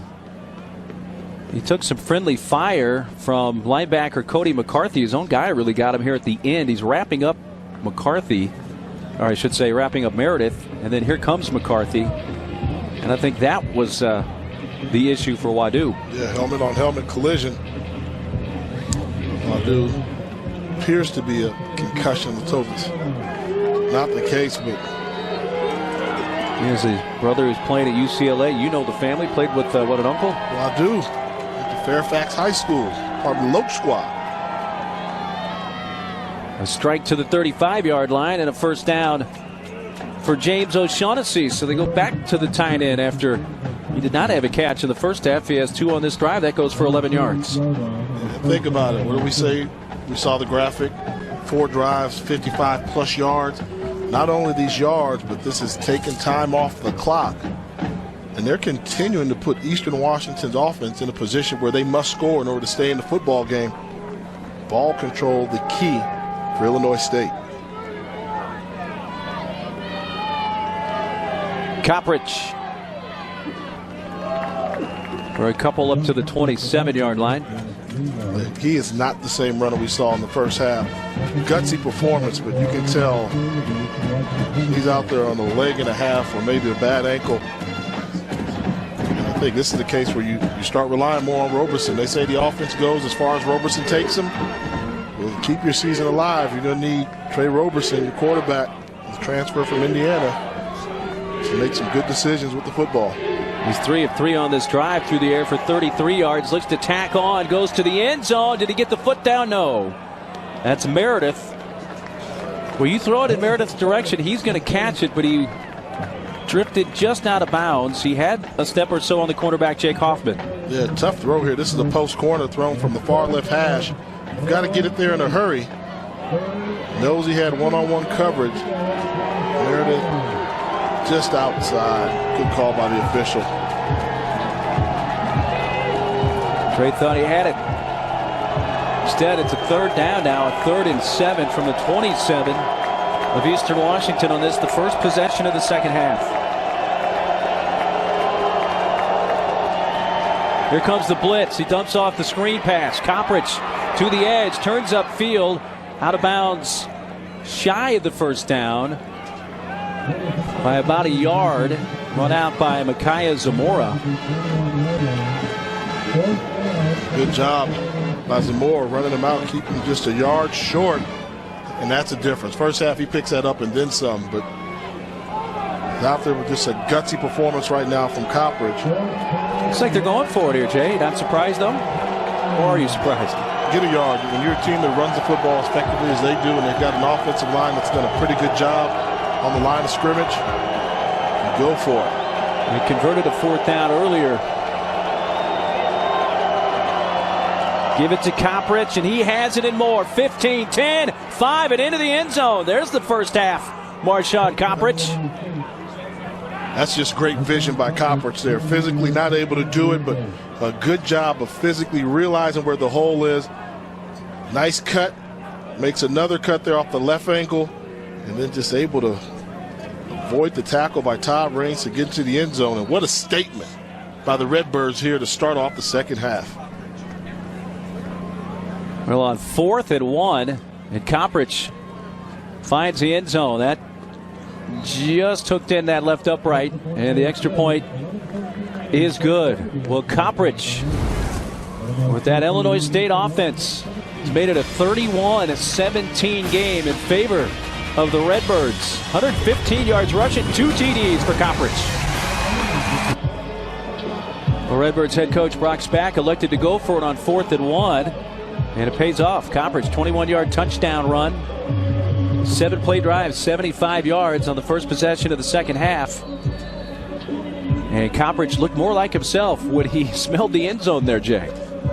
Relying on his vision, but the great ones find a way to get the ball across the goal line. And Illinois State said, we just did what we do, Vernon Adams. Now it's your turn. Continue to put pressure, forcing Eastern Washington in the must-score situations. Really short, taken at the 34. And all the way across midfield, Zamora. You know, those short kicks are starting to bite Illinois State in the backside. Yeah. Eastern Washington is fortunate, I believe. I mean, Zamora's a linebacker. So you've got a linebacker avoiding hits and contact and holding on to the football. Give him credit, but I just don't think that's the way you want to do it. That's living dangerously. Sooner or later, Illinois State's going to figure it out and try and strip one of those up men with the ball. Well, the ball back in the court of Vernon Adams Jr. His first crack at things offensively here in the second half, and great starting field position from the 48 of the Redbirds. Hands it off to Forte. Forte finds the edge, 35-30 down the sideline. Inside the 20. Run down by Dante McCoy, the safety, but Forte will have a first down at the 18. Look at the perimeter blocking. You see 59 and 66. Thomas Gomez in the center. Jace Udarat get on the edge, solidify the perimeter. That's a wide open running lane to the outside for Quincy Forte. It was the best starting field position for the Eagles. Gets even better after the 29-yard run, and just like that, a first down at the 18.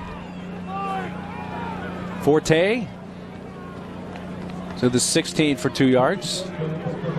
Tackled by defensive end David Perkins, the Ohio State transfer.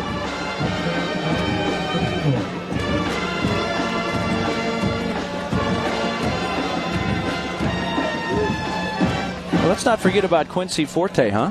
Putting up some nice numbers here today as well. Forte Doesn't get the number of carries that Coppers normally gets. They do running back by committee here, but he's an effective runner. He averages over 6.5 yards per carry also. To the outside and out of bounds at the 12 after the catch for Kendrick Bourne, the sophomore out of Portland, Oregon.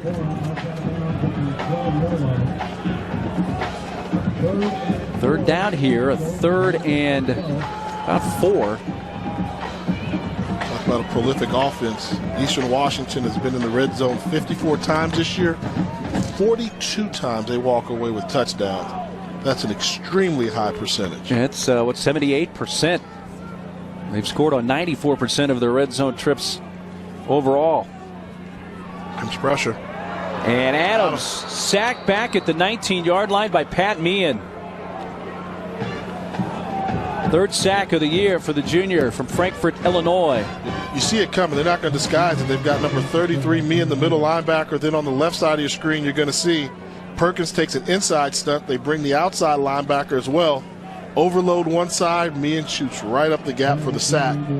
That's one that's on the quarterback, Adams. He didn't see that coming. He thought he had protection. He did not. 37-yard attempt for Tyler McNanny. Gets that one just inside the right upright. He stays perfect, as do the Eagles in field goal attempts this year. He's now 11 for 11, and the team 13 for 13 in field goal kicking. Snuck this one in that right upright. So they settle for 3 on what officially will be a 36-yard field goal with 9:01 to play third quarter, an 11-point game.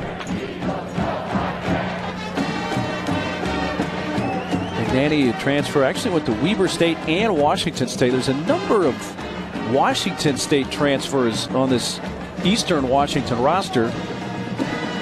Geography. Schools aren't that far apart. That's part of it. Hour and 20 minutes apart, maybe. Yeah, Pullman not too far away. And they need to change the scenery and head down to the FCS level. And Bo Baldwin, his program has become a good landing point for those kids. And they've had success with some of their transfers. Bo Levi Mitchell, who won the Peyton Award here. He was a transfer from SMU. I think they had another quarterback, Padron, I think his last name was. Kyle Padron. He's a transfer as well. Had SMU. Success, so if you have a program that can make it work, then why not?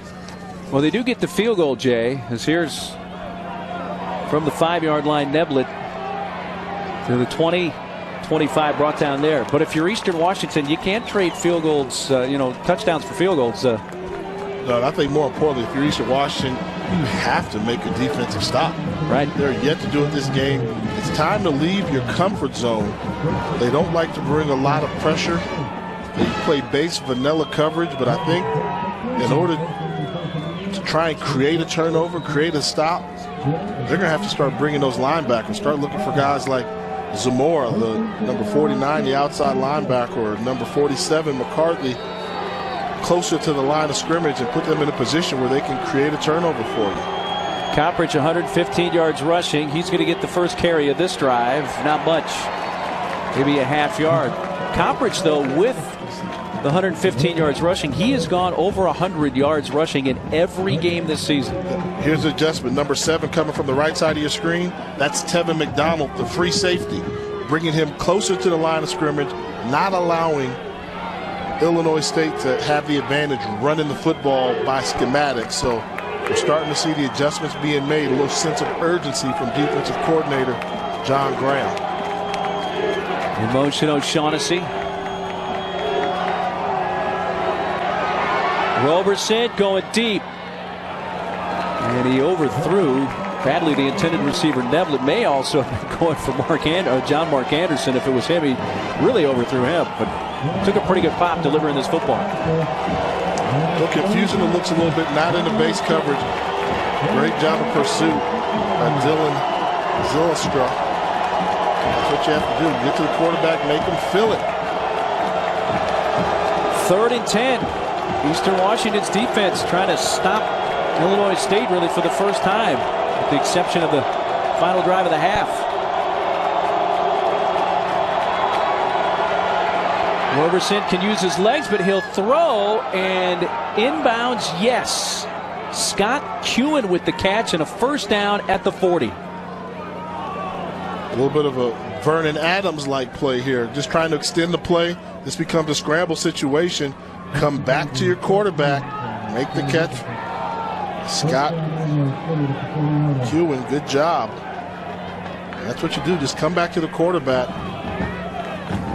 7th catch of the year for Scott Kewen, a senior from the Chicago area, Aurora, Illinois.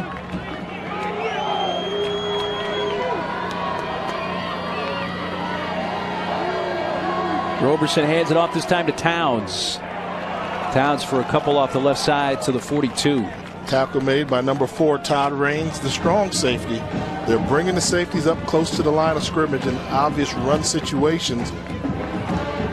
So the rushing yards are going to be tough to come by. And like I mentioned earlier, I believe Trey Roberson is going to have to make some decisions throwing the football as well as in the running game when the call is on number. Meredith is top receiver at the top of your screen. Copper's back in there. He's going to block for Roberson, who's kicking it wide, and then he's brought down at the 42. Well, he gave some ground on that.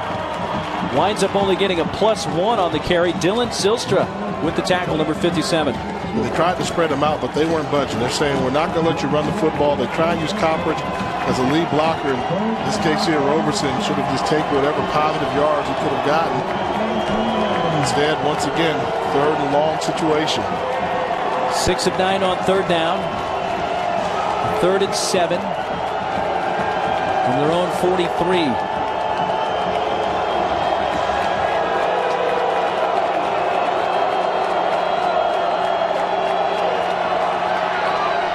Roberson finds his man. Meredith first down to the 45 of Eastern Washington. Tackled by Raines, but again, there's Meredith with another big catch at 12. Double slant combination. You want to hit the second guy, that's the clear out route. Good job by number 6, John Mark Anderson. Running into coverage, call that slot receiver run to be covered. You want 2 defenders to guard you, one-on-one on the outside. Their best receiver, Meredith, versus a cornerback playing inside, outside technique. That's like stealing. That throw and catch is something they do easily. 6 catches for 50 yards now for Cameron Meredith. Coppridge straight ahead for 1.5 yards or so. Well, I tell you, Cameron Meredith, I know this was the Roberson Coppridge show coming in, and I expected them to play well, and they have, but Cameron Meredith's the guy that's really stuck out for me. Man, what hands. He's got everything thrown his direction. We've seen him with the one-handed grab. We've seen him go down and catch a ball. We've seen him run nice routes. At 6'3", 200 pounds, he's got a nice frame and a nice set of hands. In motion, Neblett.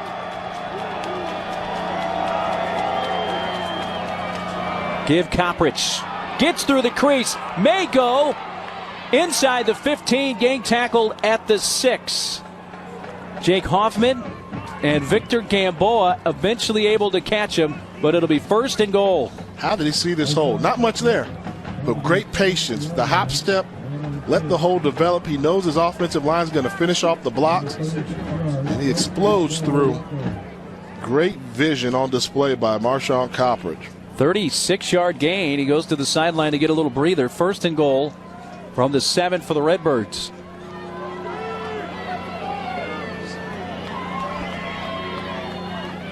The give to the back, Towns. Inside the 5. A little late pushing away from the ball, and there's a Eastern Washington player down. It's Victor Gamboa, the cornerback. We saw Rashad Wadu leave the game earlier, so this may be a situation where Eastern Washington has 2 backup cornerbacks on the field. And Gamboa, one of the starters, looking better as he trots off the field under his own power, but has to come out for at least to play as the officials stop the clock.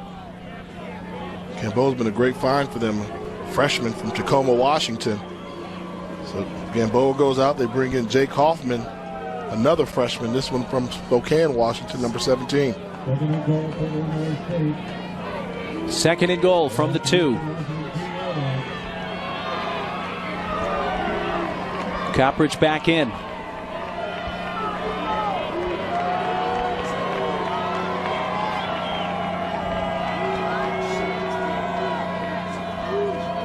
Roberson hands off to Coppridge, and he is into the end zone. Touchdown, Illinois State. Third touchdown of the day for Marshawn Coppridge. Does a really good job of selling this. It looks like it's going to be a bounce play to the outside on the right. Watch him make one cut. Gives you that hop step like he's going to hop to the outside and just cuts hard on the inside. Low to the ground, low center of gravity. What a day Coppridge is having. Dare I say the wiggle looks like it's back. The wiggle looks like it's back, particularly close to the end zone. 7th game over 150 yards rushing this year for Marshawn Coppridge. 21 carries, 155 yards, 3 TDs for Marshawn Coppridge. And right now the Eagle defense can't stop the Redbirds offense. Coppridge's third touchdown run of the game has made it an 18-point lead for Illinois State. Let's look back. Our keys to this game, and I think the first one is the most important, especially from the Illinois State perspective. Our Northwestern Mutual planning for success. You said before the game, their offense needs to avoid turnovers and maintain ball control. They have no turnovers and no punch yet in this game with 4:24 left in the third quarter. Long drives, and they're winning the battle of time of possession easily, almost 2-1. Defense, they've contained Adams besides the one big play in Eastern Washington. But the offense has done okay. It's just the defense has not been able to get off the field, whether it's the run or the pass. They've given up over 300 yards total offense already. Well, they kick it deep. Hill from the 2. Flag comes out, and he's tackled at the 26. And a little pushing at the end. By the way, C.J. Laros, who's the punter for Illinois State from Australia, I know his family's watching it down in Australia. They haven't been able to see him yet today because Illinois State hasn't punted. Here's the call.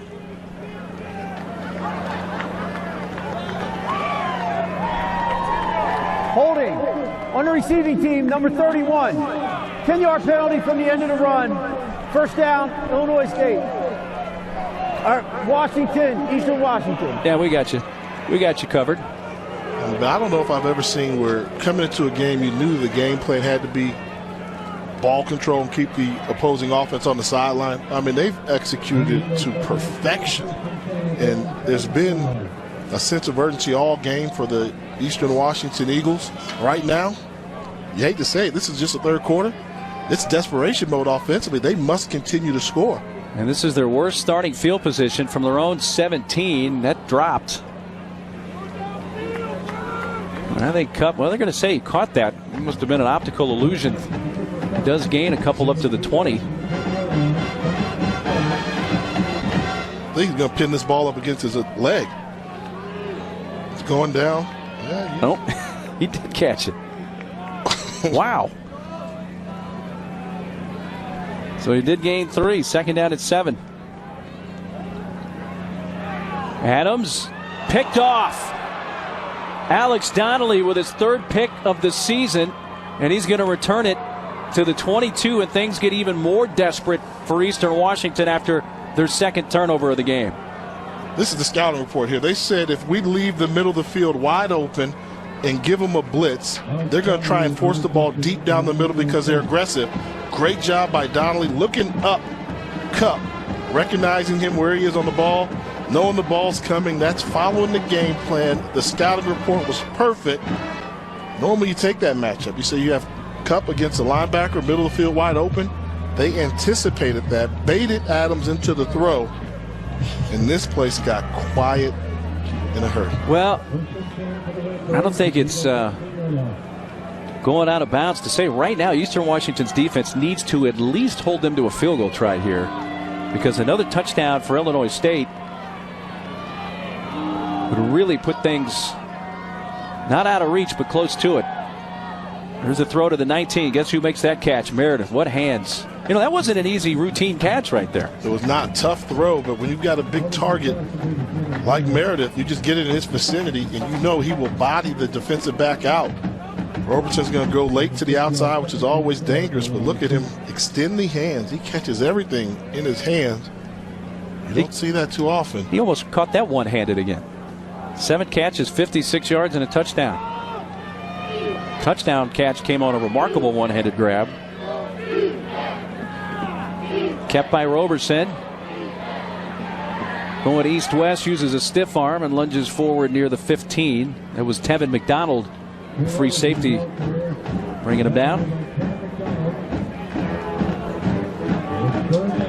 I know we talked during the break, and we just keep shaking our head how they have not been able to get a stop all game long, and it doesn't look like they're going to be able to. I mean, well, to be quite honest, you have to call it like you see it on the field. I mean, Illinois State can run the ball when they want to. They can throw the ball when they want to.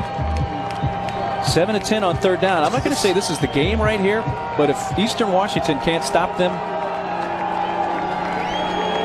they're in big trouble. 3rd and 2.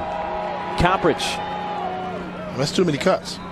And that's what I mean by control the line of scrimmage.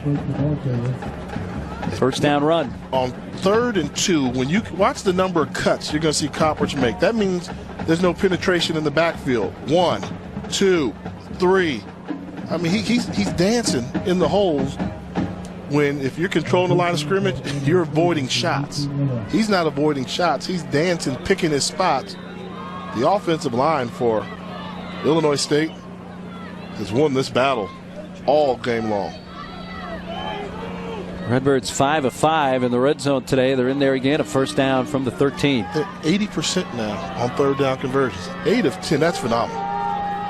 They did come in converting 50% of their third downs on the season. 50's not 80, Mark. No, it's not. But it's a pretty good mark for a long season. Roberson cuts back, and he's inside the 5. The only reason I'm not going to say Illinois State's going to win this football game is because I've seen Vernon Adams put up. That's the wild card in all this. this. Put up 38 points in one half of football. He's going to have about a quarter to make up at least 18 points. It could very easily be 25 here if they're not careful. Roberson has carried the ball 10 times for 54 yards. 158 yards through the air as well. Coppridge, that time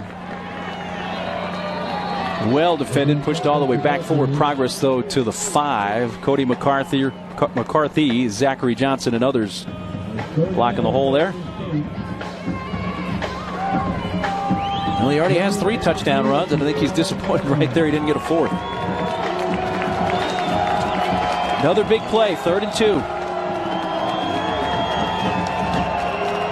go Roberson or you go Coppridge? I mean, I'm going Coppridge if I'm calling the plays here. Well, they're taking away Coppridge from you right now. Their pre-snap read. So Roberson takes it himself and is into the end zone, touchdown. Well, pick your poison. You think you control the number count? Well, we'll use Coppridge as a lead blocker.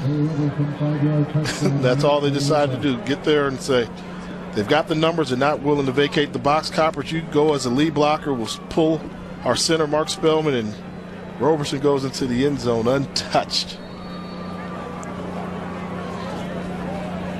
So 14 points off turnovers now. Well, it will be 14 after the extra point. If converted by Ossaker, and he does so. 45-20. Of course, these points coming off the interception and turned into 7. I mean, entourage, and that's 3rd and 2 down on the red zone. How does he get so wide open? It's all in the trenches, and I think a statement's being made, and I've heard this for a while in the FCS landscape. The Missouri Valley Football Conference. Physical. Could be the most physical conference in the country because they are dominating the line of scrimmage, and North Dakota State has dominated folks for years, and Illinois State's figured out the recipe for success as well. This is a pretty dominating performance they're putting on right now.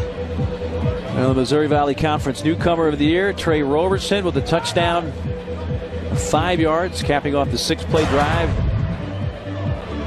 Winner of this game takes on the 1 seed New Hampshire. North Dakota State, the 3-time defending champion, has Sam Houston State in their semifinal matchup next weekend. Yeah, North Dakota State from the Missouri Valley Conference. Sam Houston from down there in the Southland. And New Hampshire, lone representative from the CAA, what used to be the mighty CAA, that once upon a time had on a regular basis 2 of the last 4 teams in. But I think there's been a little change in dynamic in that Missouri Valley Conference. Tough to knock off. Kicking it deep to Hill at the 5. 20, 25, 30. 35 spun around and down at the 39.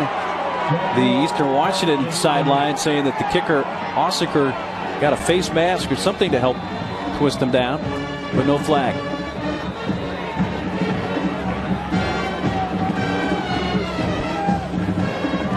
Eastern Washington needs points. Vernon Adams leads it back onto the field when we come back to Cheney. Redbirds head coach Brock Spack, who is a defensive guy, Purdue defensive coordinator under Joe Tiller, has his offense going. And this was not a face mask. Osseker, the kicker, did get him high, but he didn't get the face mask. Just kind of spun him down around the neck. That's a legal tackle. If had he gone to the ground, I think behind him, maybe you call the horse collar tackle, but not a face mask. Shaq Hill's not a big guy, 5'8", 5'9", 180 pounds, easy to turn. Eastern Washington begins at their own 39-yard line as we begin the 4th quarter. Finding Cup at the 45-yard line of Illinois State. You hear the cheer from the crowd. I think they won more Copper Cup in this game. They're going to need it to come back. They're going to have to throw the football. Like I mentioned earlier, this is a crowd that gets used to vertical pass plays downfield, and the explosive offense will be tested. Adams escapes somehow, but then is brought down behind the line at the 47.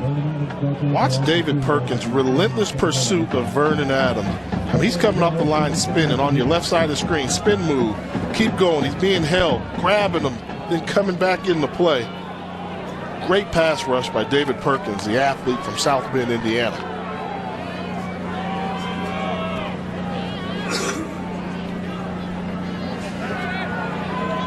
Adams lots of time and then incomplete. Intended for Cup. How good is Vernon Adams? You know, we talked earlier at halftime about potential for Heisman campaign and Peyton Award. I mean, look at this right here. Well, they get outscored by Illinois State 21-3 in the 3rd quarter. After trailing by 7 at the half. Adams, completion. Splendorio with his first catch. All the way down to the 15. Nick Splendorio, a redshirt freshman from Sammamish, Washington. And these are the big plays that they're accustomed to seeing. Vernon Adams standing tall in the pocket, delivering the ball downfield. 33-yard gain, but here's the call on the flag. Dead ball, personal foul, offense number 59, 15-yard penalty, first down. That's the center, Jace Budarak, called for the personal foul. And here's the catch and the run by Splendorio. Oh, coming in, wow. diving on the pile. Way too late. Look at this. You're going to see white jerseys, and here he comes, 59. Diving on the pile. Oh, 290 pounds. Yep. And that's instead of a first down at the 15. They do have a first down still, but it's all the way back at the 30. Budarak, first-year starter, and offensive line coach Aaron Best was singing his praises, saying he's really stepped up his senior year, giving a standout performance. Adams to the end zone, back of the end zone, caught but out of the end zone by Shaq Hill. You know what East Washington, they go deep. I mean, they're going to go deep. I mean, how many games do we see this many balls thrown beyond 25 yards? Great concentration on the catch, but not enough real estate. And I was looking at some statistics. Eastern Washington has completed 40 plays this season of more than 40 yards. Wow. They go deep. If this were the CFL with the bigger end zones. Yeah, that would have been a touchdown. But you know what they say in baseball, chicks like the long ball. Up here, I mean, they love this offense. They go deep. Throw too high. Incomplete for Mitchell. Corey Mitchell. By the way, I guess we should say Bo Levi Mitchell. Speaking of the Canadian Football League. Yep. Doing well up there. Thate just won a Grey Cup. Yeah. Congratulations, Bo Levi Mitchell, former Peyton Award winner. Now showing his winning ways in Calgary as they won the Grey Cup. Just 3 and 9 on third down today, and a 3rd and 10 from the 29. Adams throws underneath and dropped a rare drop by Cooper Kupp, and it's going to be 4th down. Wow. A few mistakes by Kupp, just trying to run after the catch before he caught the ball. He's turning to look. He turns too soon before he secures the football. Now it's 4th down. So think about that big play that was wiped out because of the penalty on the center. And now all of a sudden, you don't get this one, season over maybe? It very well may be. Already down by 25. Still early in this 4th quarter. 4th and 10. Adams again gives Kupp a chance. Ooh, it's man, down to the spot. Whoa. He may have it with that spot. I don't think so. They're giving it to him right away. The official change on the other side. They moved the chains. That was generously quick. By an eyelash. So they do convert on 4th and 10. 1st down from the 19. Adams, Kupp dropped another. Wow. Glass on the coverage.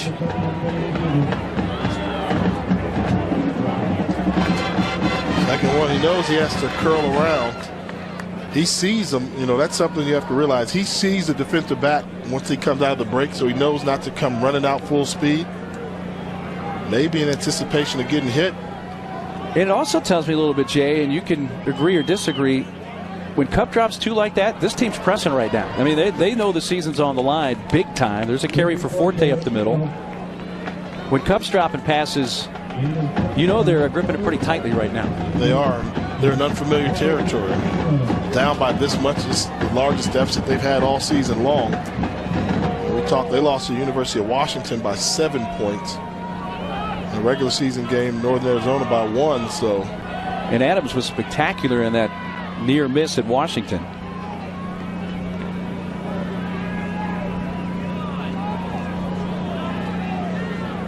Adams pump fakes, goes towards Hill. That's a flag. Wrestling match. And Mike Banks bumped into him right at the goal line with the ball in the air.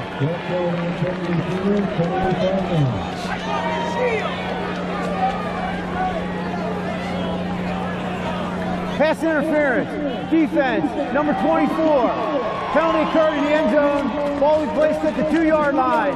1st down. Double move, is this no doubt? Grabbed him here. Took him to everything but the takedown. And Hill got a little push there at the end with the hand on the helmet. 1st and goal from the 2. From the I, bring in Wimberly as the fullback. Fake the handoff to Forte, and Adams can take it in easily. Touchdown. His 6th rushing touchdown of the year. A score that Eastern Washington desperately needed at this point. Great ball skills here on the play fake to Forte. Quick decision outside, contain balls for the play action in the backfield, and got in the end zone.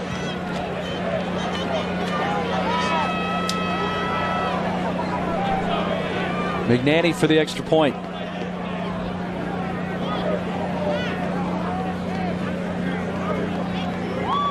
Snuck that one in the right upright. 45-27, but it's still a 3-score game. It was an 11-play drive going 61 yards, but did eat up only 2 minutes and 40 seconds in the 2-yard touchdown run for Vernon Adams. They had to have this score, Jay. Desperately needed, but desperate times call for leaders to step up. Vernon Adams gets in.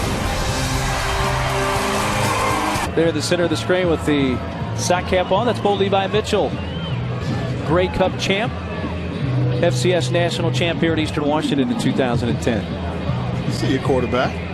Got to be a good feeling to go into a stadium, but you led the team to a national championship, and then you look on the walls, and they've got your picture, like bigger than a fathead version of it. With Peyton Award winner.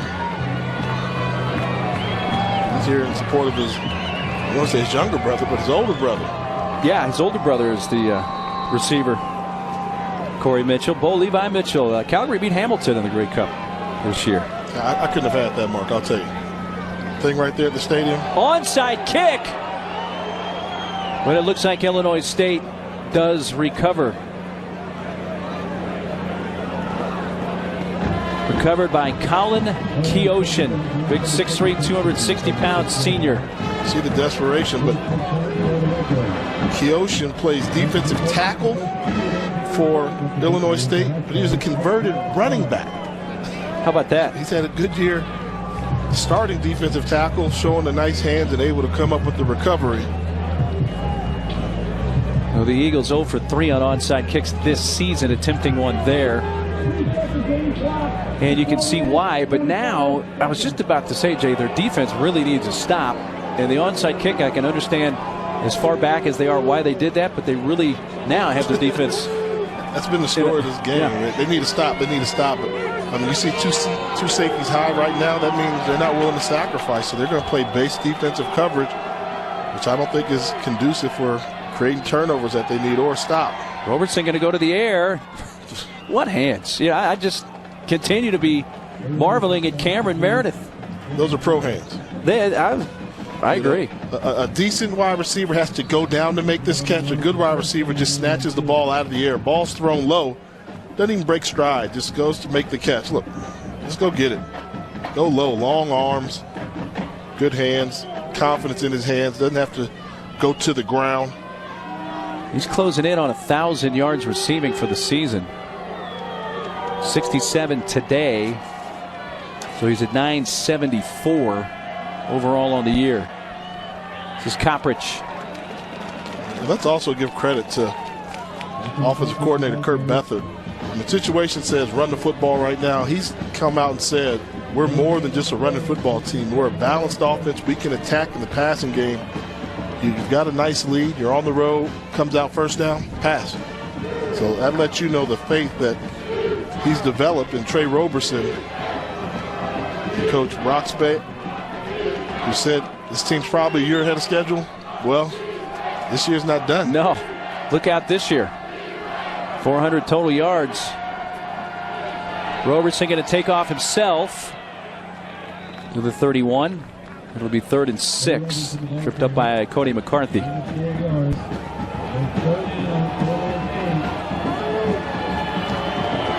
Roberson has a season of eligibility left.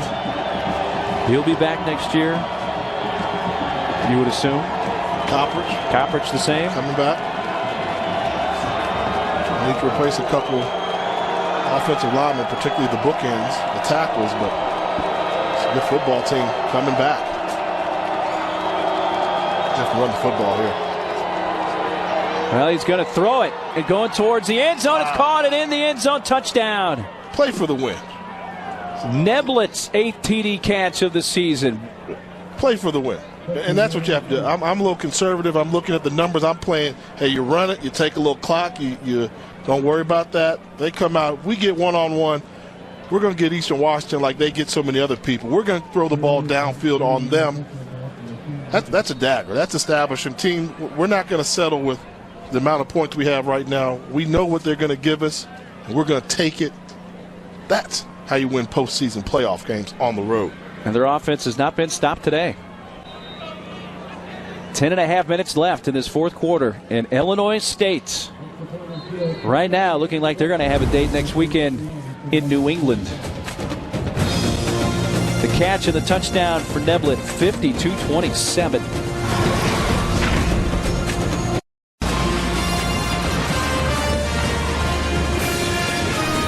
Welcome back to the NCAA FCS Championship quarterfinal presented by Northwestern Mutual.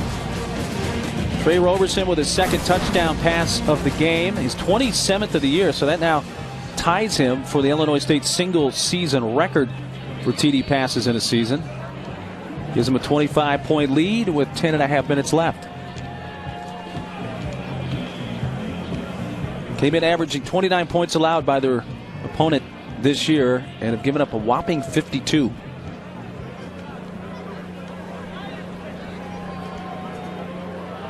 Hill from the 3.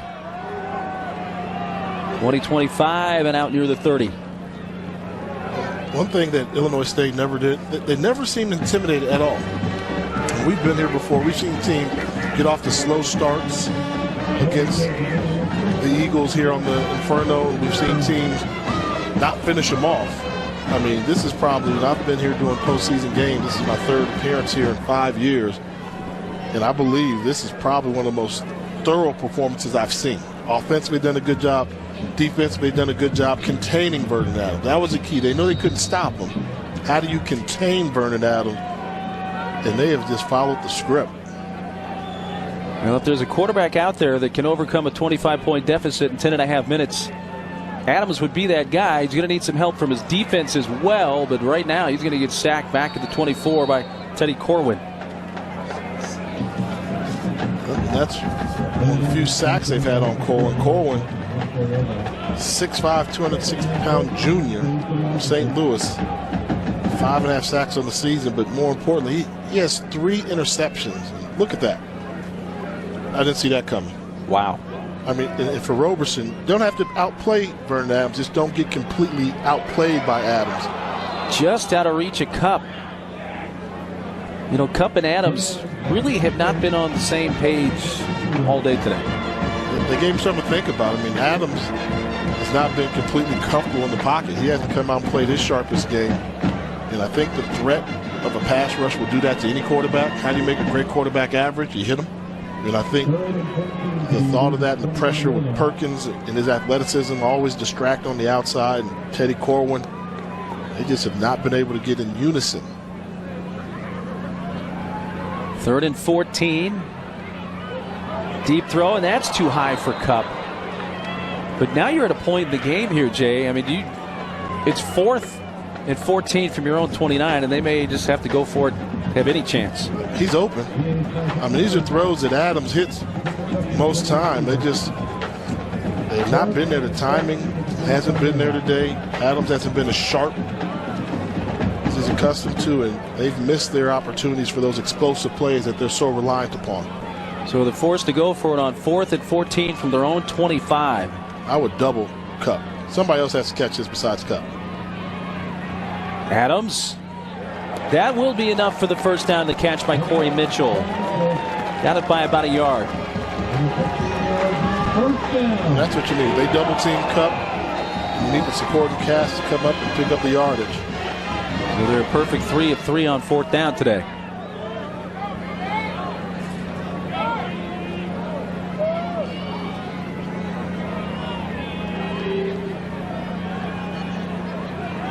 Lots of time, but that time elapsing, and Adams going to have to do something, and he throws it down underneath the Cup, who makes a move. Down the sideline, 35 down to the 30. Cooper Kupp saying, hey, I got a little wiggle myself here. Oh, that was a shake. That's like they say, he shook his jock strap off of him. I haven't seen that in a while. I mean, take a look at this. Talk about leaving somebody. Look at it. Wham! Mike Banks. He can play. May have left a little equipment back on the field, which you're referring to there. that was, you know, and we talked about Cooper Kupp, and obviously a lot of people compare him to Brandon Kaufman, who was a standout wide receiver. Well, Kaufman was 6'5", about 220 pounds, and every time there was a jump ball, Kaufman came down with it. Kupp has that ability to get in and out of breaks a little bit quicker, step ahead of time, so he's a special guy. And you don't believe me, ask Mike Banks. He just got shook up. Dave Perkins there attending to him, Illinois State defensive end, when we come back. Well, here in Cheney, Washington, 9:09 to play, 4th quarter, 52-27, Illinois State leading. Cooper Kupp, by the way, now 8 catches, 120 yards. He has 15 games now in his career of 100-plus receiving yards. Right now, Vernon Adams trying to keep hope alive for the Eagles, and goes to Kupp in the end zone, touchdown.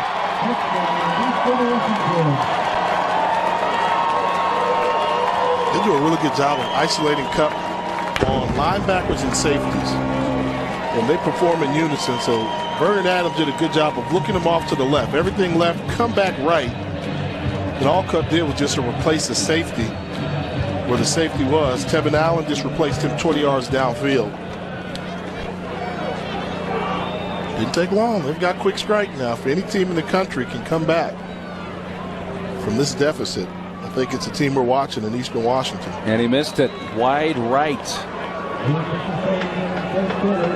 52-33. Cooper Kupp with back-to-back 30-yard receptions on that drive. The last one, a 30-yard touchdown catch. See, the pump fake to the left held the safety, and that gave Kupp the whole middle of the field to operate. No linebackers dropping deep. It's a pretty easy throw, and I like that schematically. 8:57 to play, fourth quarter. 52-33, Illinois State. FCS Football Championship is brought to you by Northwestern Mutual. 8:57 left, fourth quarter. It's still a three-score game with Illinois State up 19. It was a mild surprise when Eastern Washington attempted an onside kick the last time they kicked. This time it will be no surprise, as they will try to keep their hopes alive by covering this onside kick.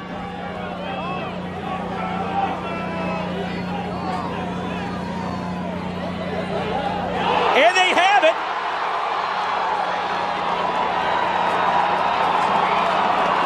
Good job realizing you cannot advance an onside kick. Once it's touched, if you make a recovery, ball's dead right there.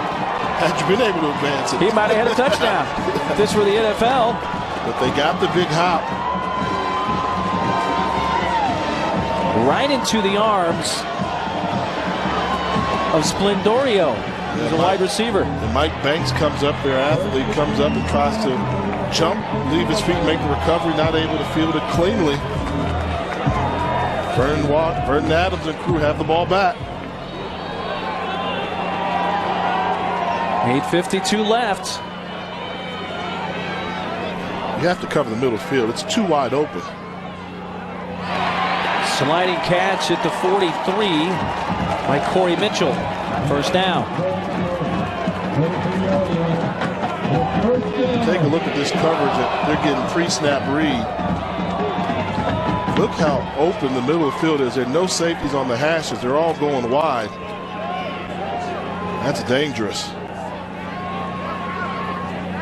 Wide open, and Splendorio, who just recovered the onside kick, falls out of bounds at the 35.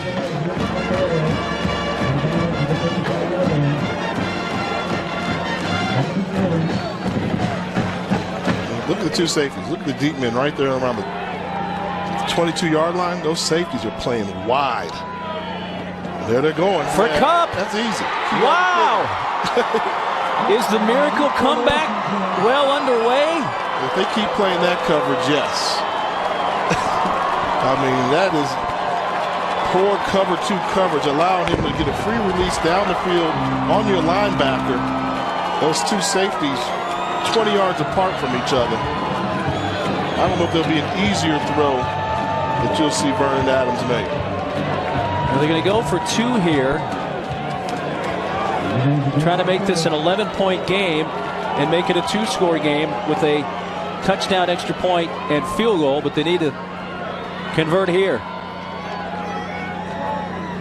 Adams for Kupp, incomplete. The two-point conversion fails. The coverage by Dreshane Glass, freshman out of Garland, Texas. Kupp looks a little shaken up there. Another look at the touchdown. Just Kupp running untouched downfield. Here they try and get a little rub outside. That's one there. A little hold going on there, but I'm sure Kupp will be the first to tell you got to make that catch. Three-play drive, 54 yards, took 36 seconds. 52-39. The lead is 13.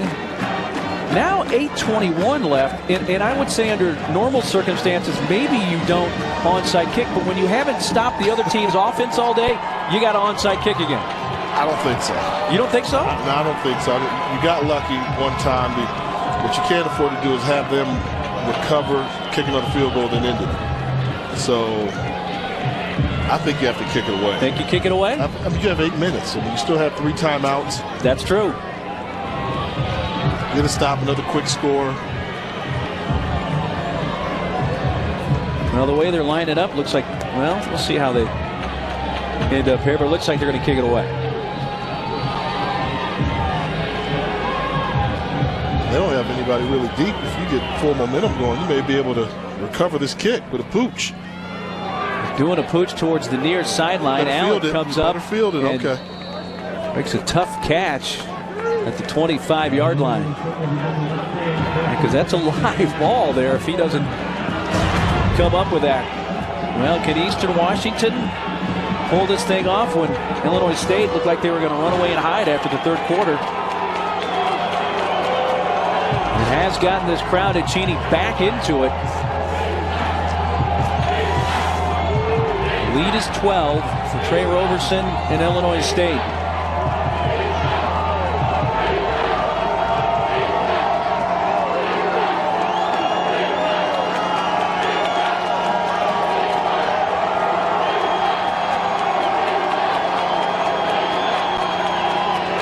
Kept by Roberson. And it took a nice tackle by Raines to keep him from getting to the edge, but a flag is out. No play. Number 84, 5-yard penalty, first down. Bo Farmer, the tight end. This is one of those moments where you say, uh-oh. Yeah, I think right now, if you're Illinois State or a Redbirds fan, 20 seconds. Your level of comfort, which about 5 minutes ago on the clock was looking really good, now you're starting to sweat things a little bit. You need your offense to get another first down or 2. It's now you're facing 1st and 15. Maybe that's what the Eastern Washington defense needs, is the assist of a penalty on an offside or a false start to get them going to come up with the stop.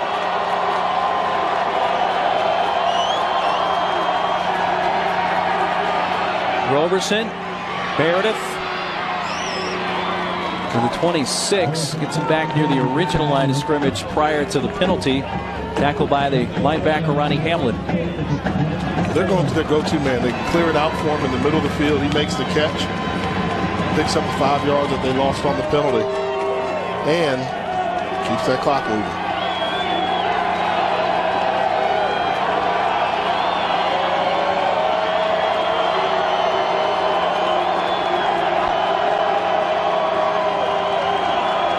You have to bring pressure if you're Eastern Washington right now. They don't want to do it. And Coppridge breaks free, and this could be the final nail in the coffin. Gone. 74-yard touchdown run. Marshawn Coppridge says, let's go to New England.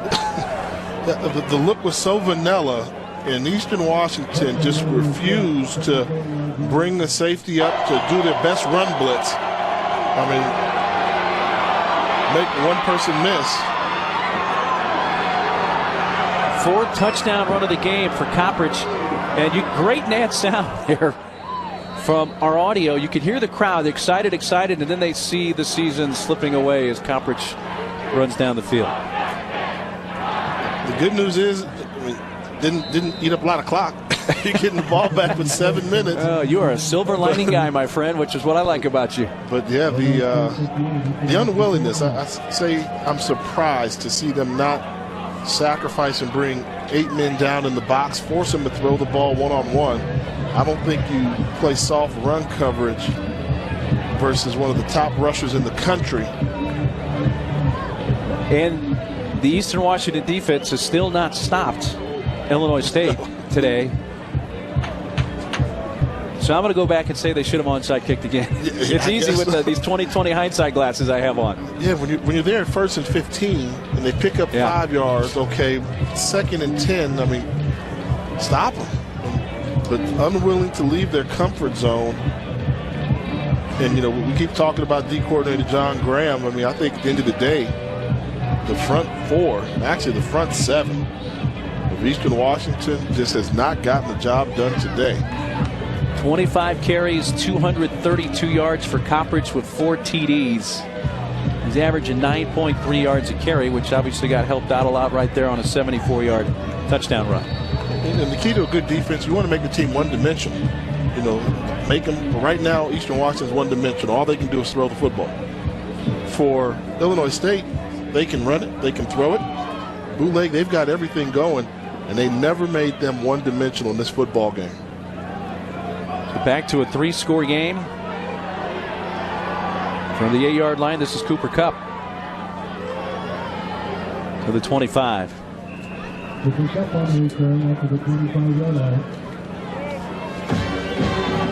Well, the winner of this game will be facing New Hampshire, the #1 seed, next weekend. We also know the other semifinal matchup is North Dakota State, got by Coastal Carolina. Sam Houston State, winner over Villanova. Villanova without quarterback John Robertson today. They lose by 3. So you have 2 Missouri Valley Conference teams, assuming if Illinois State does hang on here, playing on opposite sides against the Southland Conference and the Colonial. And here's Adams going deep and incomplete in the direction of Corey Mitchell.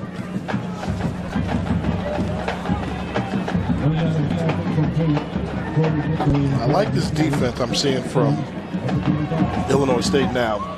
Nobody's getting behind you deep, and they're allowing their bookends just to rush. 3-man rush. Perkins and Corwin, the 2 ends, are the ones you have to watch. Trate in the middle, but everybody else is getting back in second. And now they've covered up the middle of the field as well. Everybody just dropping, keeping everything in front. Adams trying to lead Shaq Hill, incomplete at the 45. Josh Birch had the primary coverage. And what's the adjustment you have to make for Eastern Washington? Crossing routes. So if they're taking away the deep balls down the seam, down the outside, down the middle of the field, what do? You have to maybe get a 10-yard in cut, let somebody run after catch where they can run underneath the coverage, make somebody miss for the big play. 3rd and 10.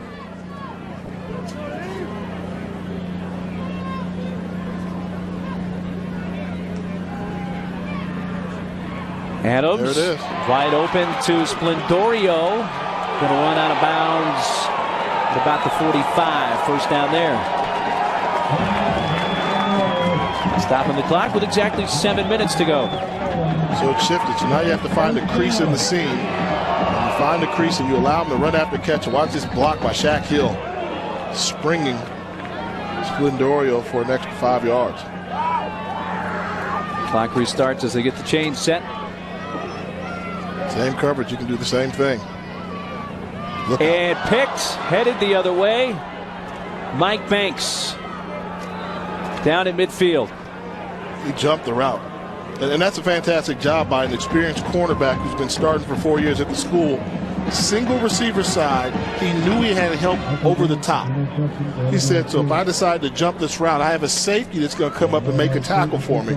He says, okay, I'm just going to play it and I'm going to jump it. Beats him to the spot. And that's smart. Knowing that you have help behind you, why not take a chance? That, my friend, is going to do it. Second pick of the year for Banks. 6:41 still to go, but a 59-39 20-point lead, and the Redbirds have their offense back on the field. 3rd turnover of the game for Eastern Washington. 2 picks and a fumble.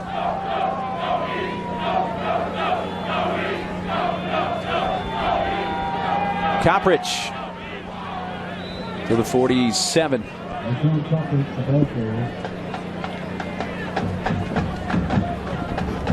Now it's obvious run time, and I still don't know if Eastern Washington's going to be able to stop them. Everybody knows they're going to come out and run the football right now.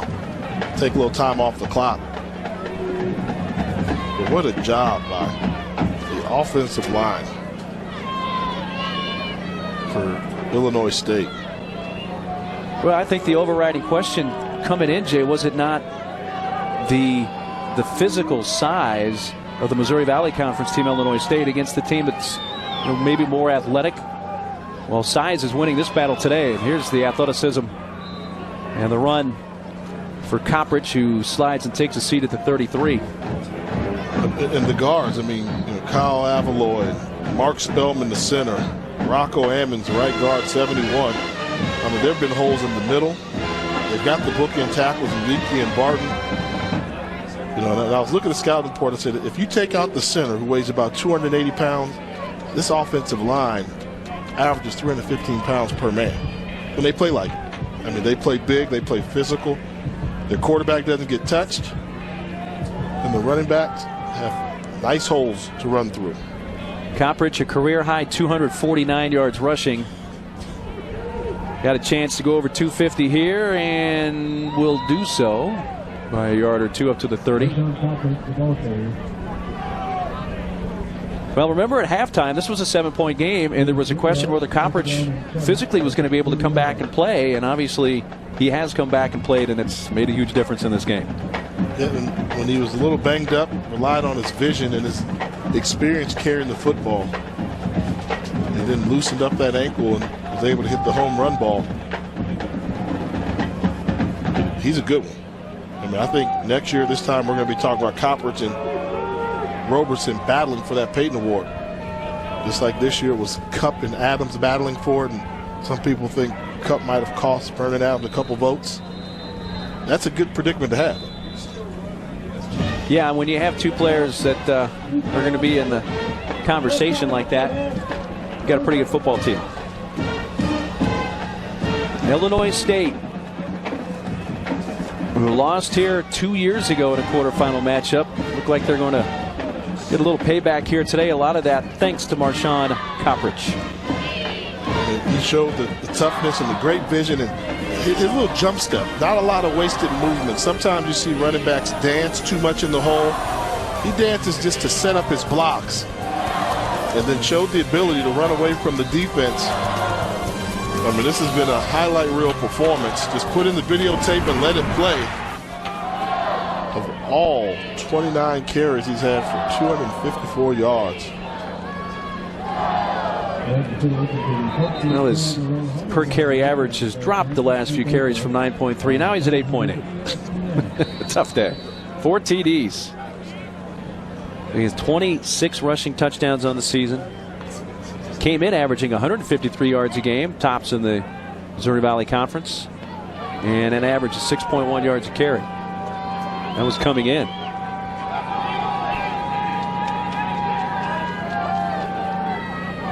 Roberson close to the first down.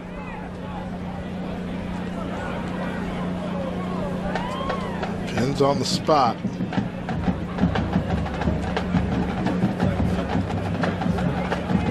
We may never see C.J. Laros, the punter, and his family in Australia is going to be very disappointed by that today.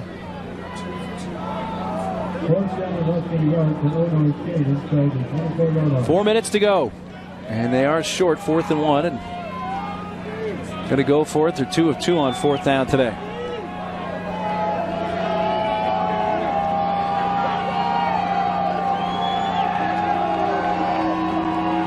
Coppridge has the first down to the 20, gaining 3.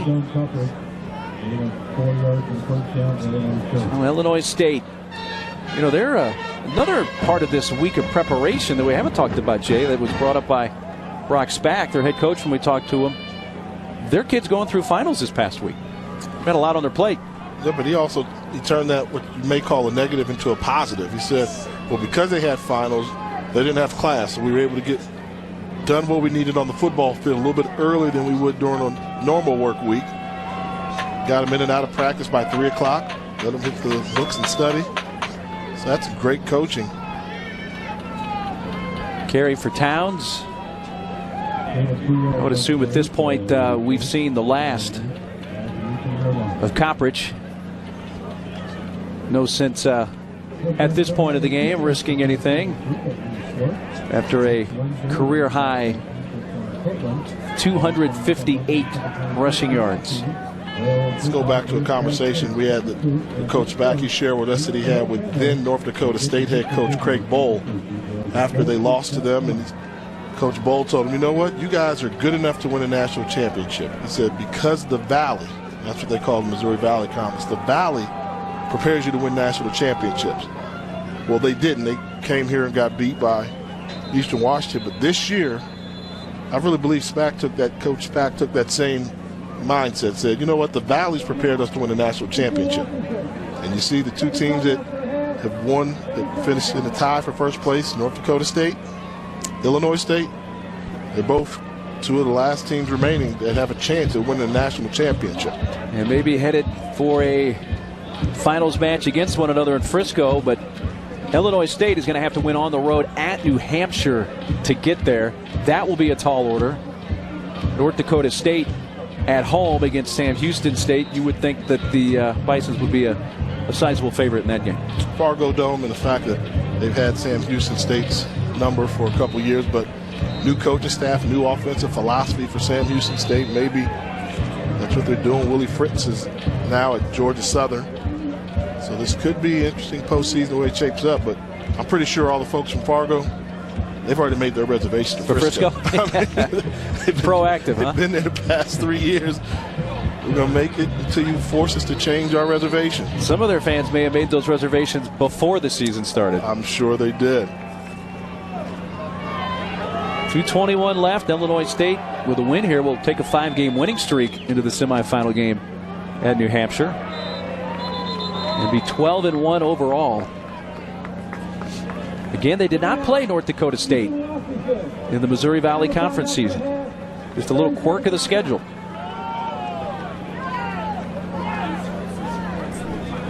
Eastern Washington out of timeouts now with 2:16 to go. And when you look at the playoff picture, and what really happened is, New Hampshire, #1 team throughout the regular season. And I think with North Dakota State, number 2, you said it's going to take a team with speed and athleticism to beat them. Coastal Carolina was that team. They got the job done. And then you take a look at Illinois State, Missouri Valley. What's it going to take to beat them? Speed and athletes. Eastern Washington couldn't get it done. So I think there's something to be said for those, and these are the teams that, as they were seeded, going into the postseason. I think Coastal Carolina, right now, they're kind of saying, we had a chance today. Oh, yeah. We had a chance to win in the Fargo Dome. They didn't finish it off in the first half. They had to settle for a field goal when they had the ball on the 1-yard line with 20 seconds to go before the half. Penalty, and then that came back again in the second half. So they're closing the gap, and they've come so far in such a short period of time. I'm sure the fans of the Chanticleers are not complaining. Coppridge back in. Here's Roberson scrambling and runs out of bounds at the 18. They stopped him for the first time. 4th down, he comes up short. And they turn it over on downs with 2:09 to play. They laid the dollar short, though. And I think the story of what Joe Mogley has done at Coastal Carolina, that's probably been the story of the FCS football season thus far. Taking a program that really didn't have large expectations, and at one point in the year had them ranked #1 in the country, undefeated up until the last game of the regular season. The blocked field goal attempt at Liberty stopped them from having a perfect season, and probably a #1 seed overall, where North Dakota State would have had to come to them.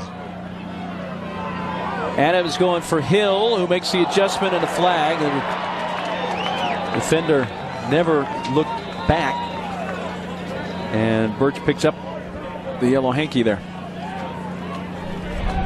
Pass interference. Defense, number 27. 15-yard penalty from the previous spot. First down. The 4th pass interference penalty against the Illinois State defense today.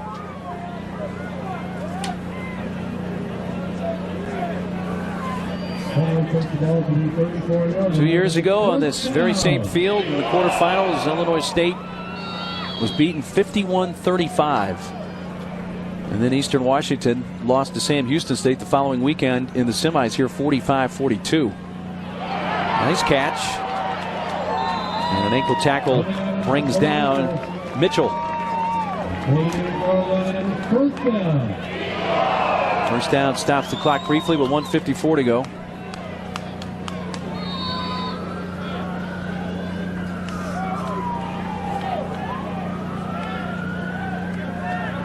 Adams across the middle to Shaq Hill. Hill still on his feet inside the 20. Still going, and he's going to find the end zone. Well, if that's his last catch of the year, what a way to go out. 47-yard touchdown. He's a return specialist, and man, he can run after catch. Second leading receiver. And look at this. He just refuses to go down. Great balance. Keeps his feet churning on the spin move. His 5th touchdown catch of the year.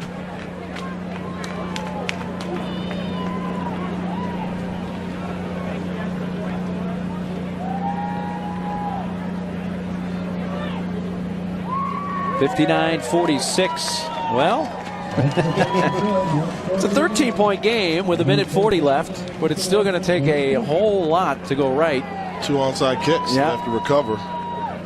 See, the offense can score the points. Can the special teams come up with 2 onside kicks? Well, that's a great point there, Jay, because I think if you went into this game and said Eastern Washington's going to score 46, I would have said that they would win this game. Yep. No question that the story has been the Illinois State offense and Eastern Washington's defensive issues in trying to stop them. Yep. I mean, they put their offense at a tremendous disadvantage early on and kept the pressure on them. This Illinois State defense, they only give up 19 points a game. I mean, that is really good.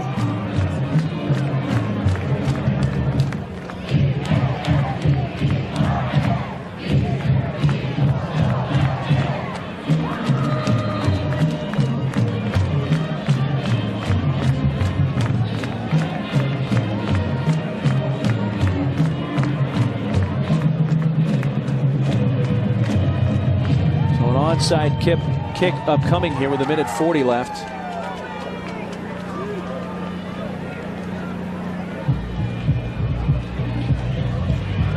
$13-point game.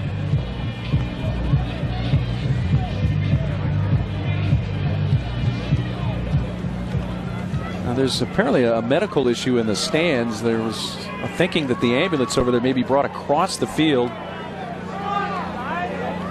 They're going to attend to that individual without the ambulance coming across the field.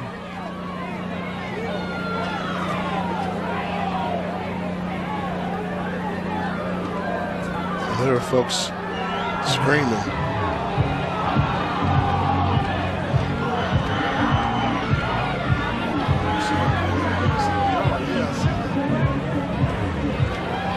Actually doing CPR on an individual in the stands, so football is suddenly taking a complete back seat to the issue going on in the stands here at Cheney Field, or in Cheney, Washington, or Roos Field. Medical crew now about to reach an individual, so that has stopped the game. And with good reason.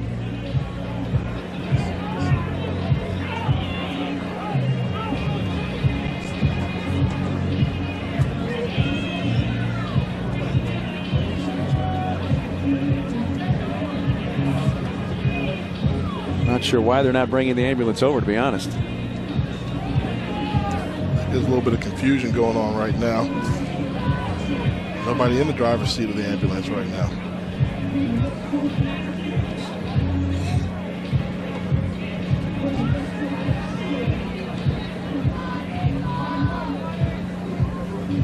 So the teams have gone to their respective sidelines.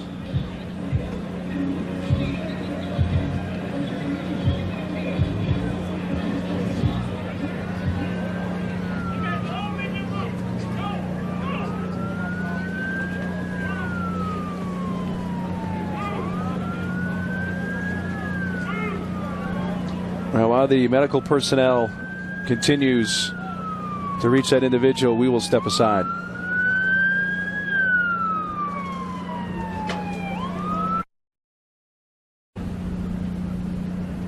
Well, this game at Roos Field in Cheney, Washington has come to a sudden halt with 1:40 left in the 4th quarter, and Illinois State leading Eastern Washington 59-46, and the game has taken a complete back seat as you see players on a knee. There was prayer that was going on with some of the Eastern Washington players as well as the Illinois State players. There is a fan who was being attended to right near the bottom of the stands closest to the field, where there is a small staircase, and medical personnel are attending to that individual now.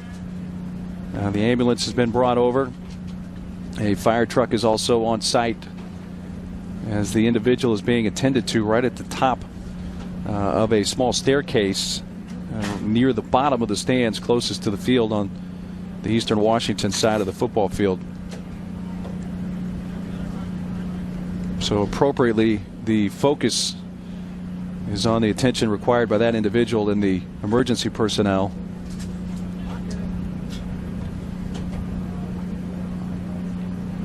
So we will step aside again as that process continues here at Roos Field.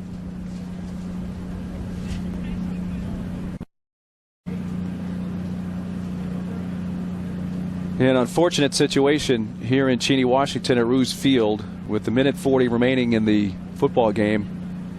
An individual from what we are told, full cardiac arrest is being attended to there at the bottom of the stands closest to the field behind the Eastern Washington sideline.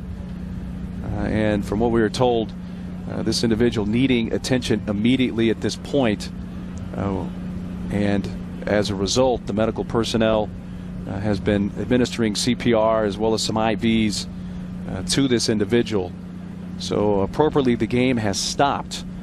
What we will do for those of you watching on ESPN3, we'll take a respite. It will indicate on your computer screen that the game will resume shortly. But we don't have an exact time when that may be, obviously, because of the pressing circumstances here and the more vital situation of attending to the individual right now from the medical personnel. So we will step aside again, and again on ESPN3 when the game resumes, you will see it on your computer screen from here in Cheney, Washington. A difficult situation here in Cheney, Washington at Roos Field. You see the game status with a minute 40 left, but that has taken a back seat due to medical attention that was required by one of the fans in attendance. We have been told the individual who received CPR and left here in an ambulance is the parents of one of the Eastern Washington players. The name of that player has not been released. Prayers from both sides. And just a really unfortunate scene here at Roos Field. The teams, as you saw the ambulance leave a few minutes ago, have been given a few minutes to warm up. The conclusion of this game will happen, but very difficult circumstances here in Cheney. With a minute 40 to go, a 13-point lead for Illinois State. And an onside kick coming here from Eastern Washington.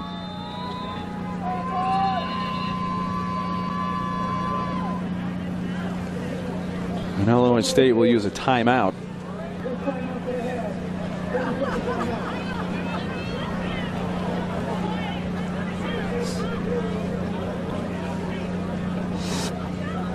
Well, winner of this game will face New Hampshire, the #1 seed, next weekend at New Hampshire. North Dakota State, Sam Houston State is the other semifinal. That will be in Fargo.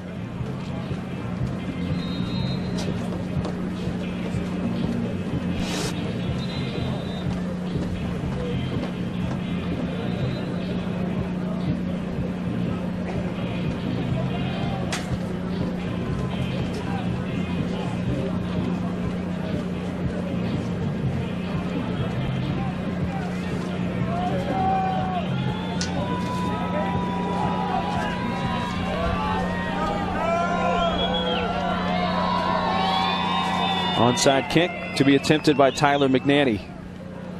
And he kicks it short, but it will be eventually recovered at the 31-yard line by Illinois State. And with no timeouts for Eastern Washington, Illinois State can take a few knees and this game will officially come to an end.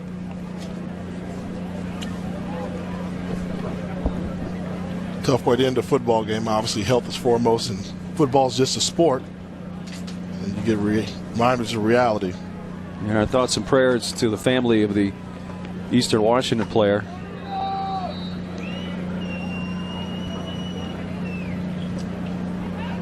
But Illinois State will pick up their 12th win.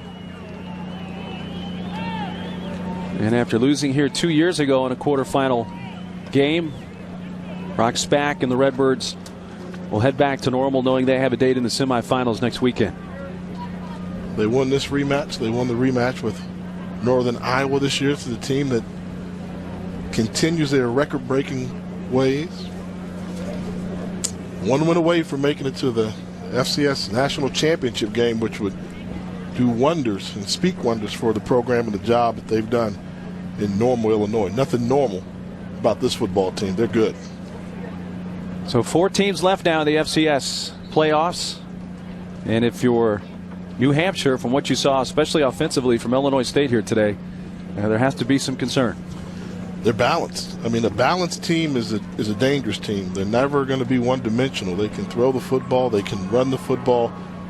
You know, with the star power they have running, you think right away take away the running game. But with Trey Roberson's progression as a quarterback and the ability to hurt you throwing the ball, and Meredith catching passes all over the place, this is a team that's dangerous. They're built to beat anybody. Well, again, our thoughts and prayers to the family of the Eastern Washington player, the individual who needed medical attention, and an unfortunate end to this game. But Illinois State wins it over Eastern Washington 59-46.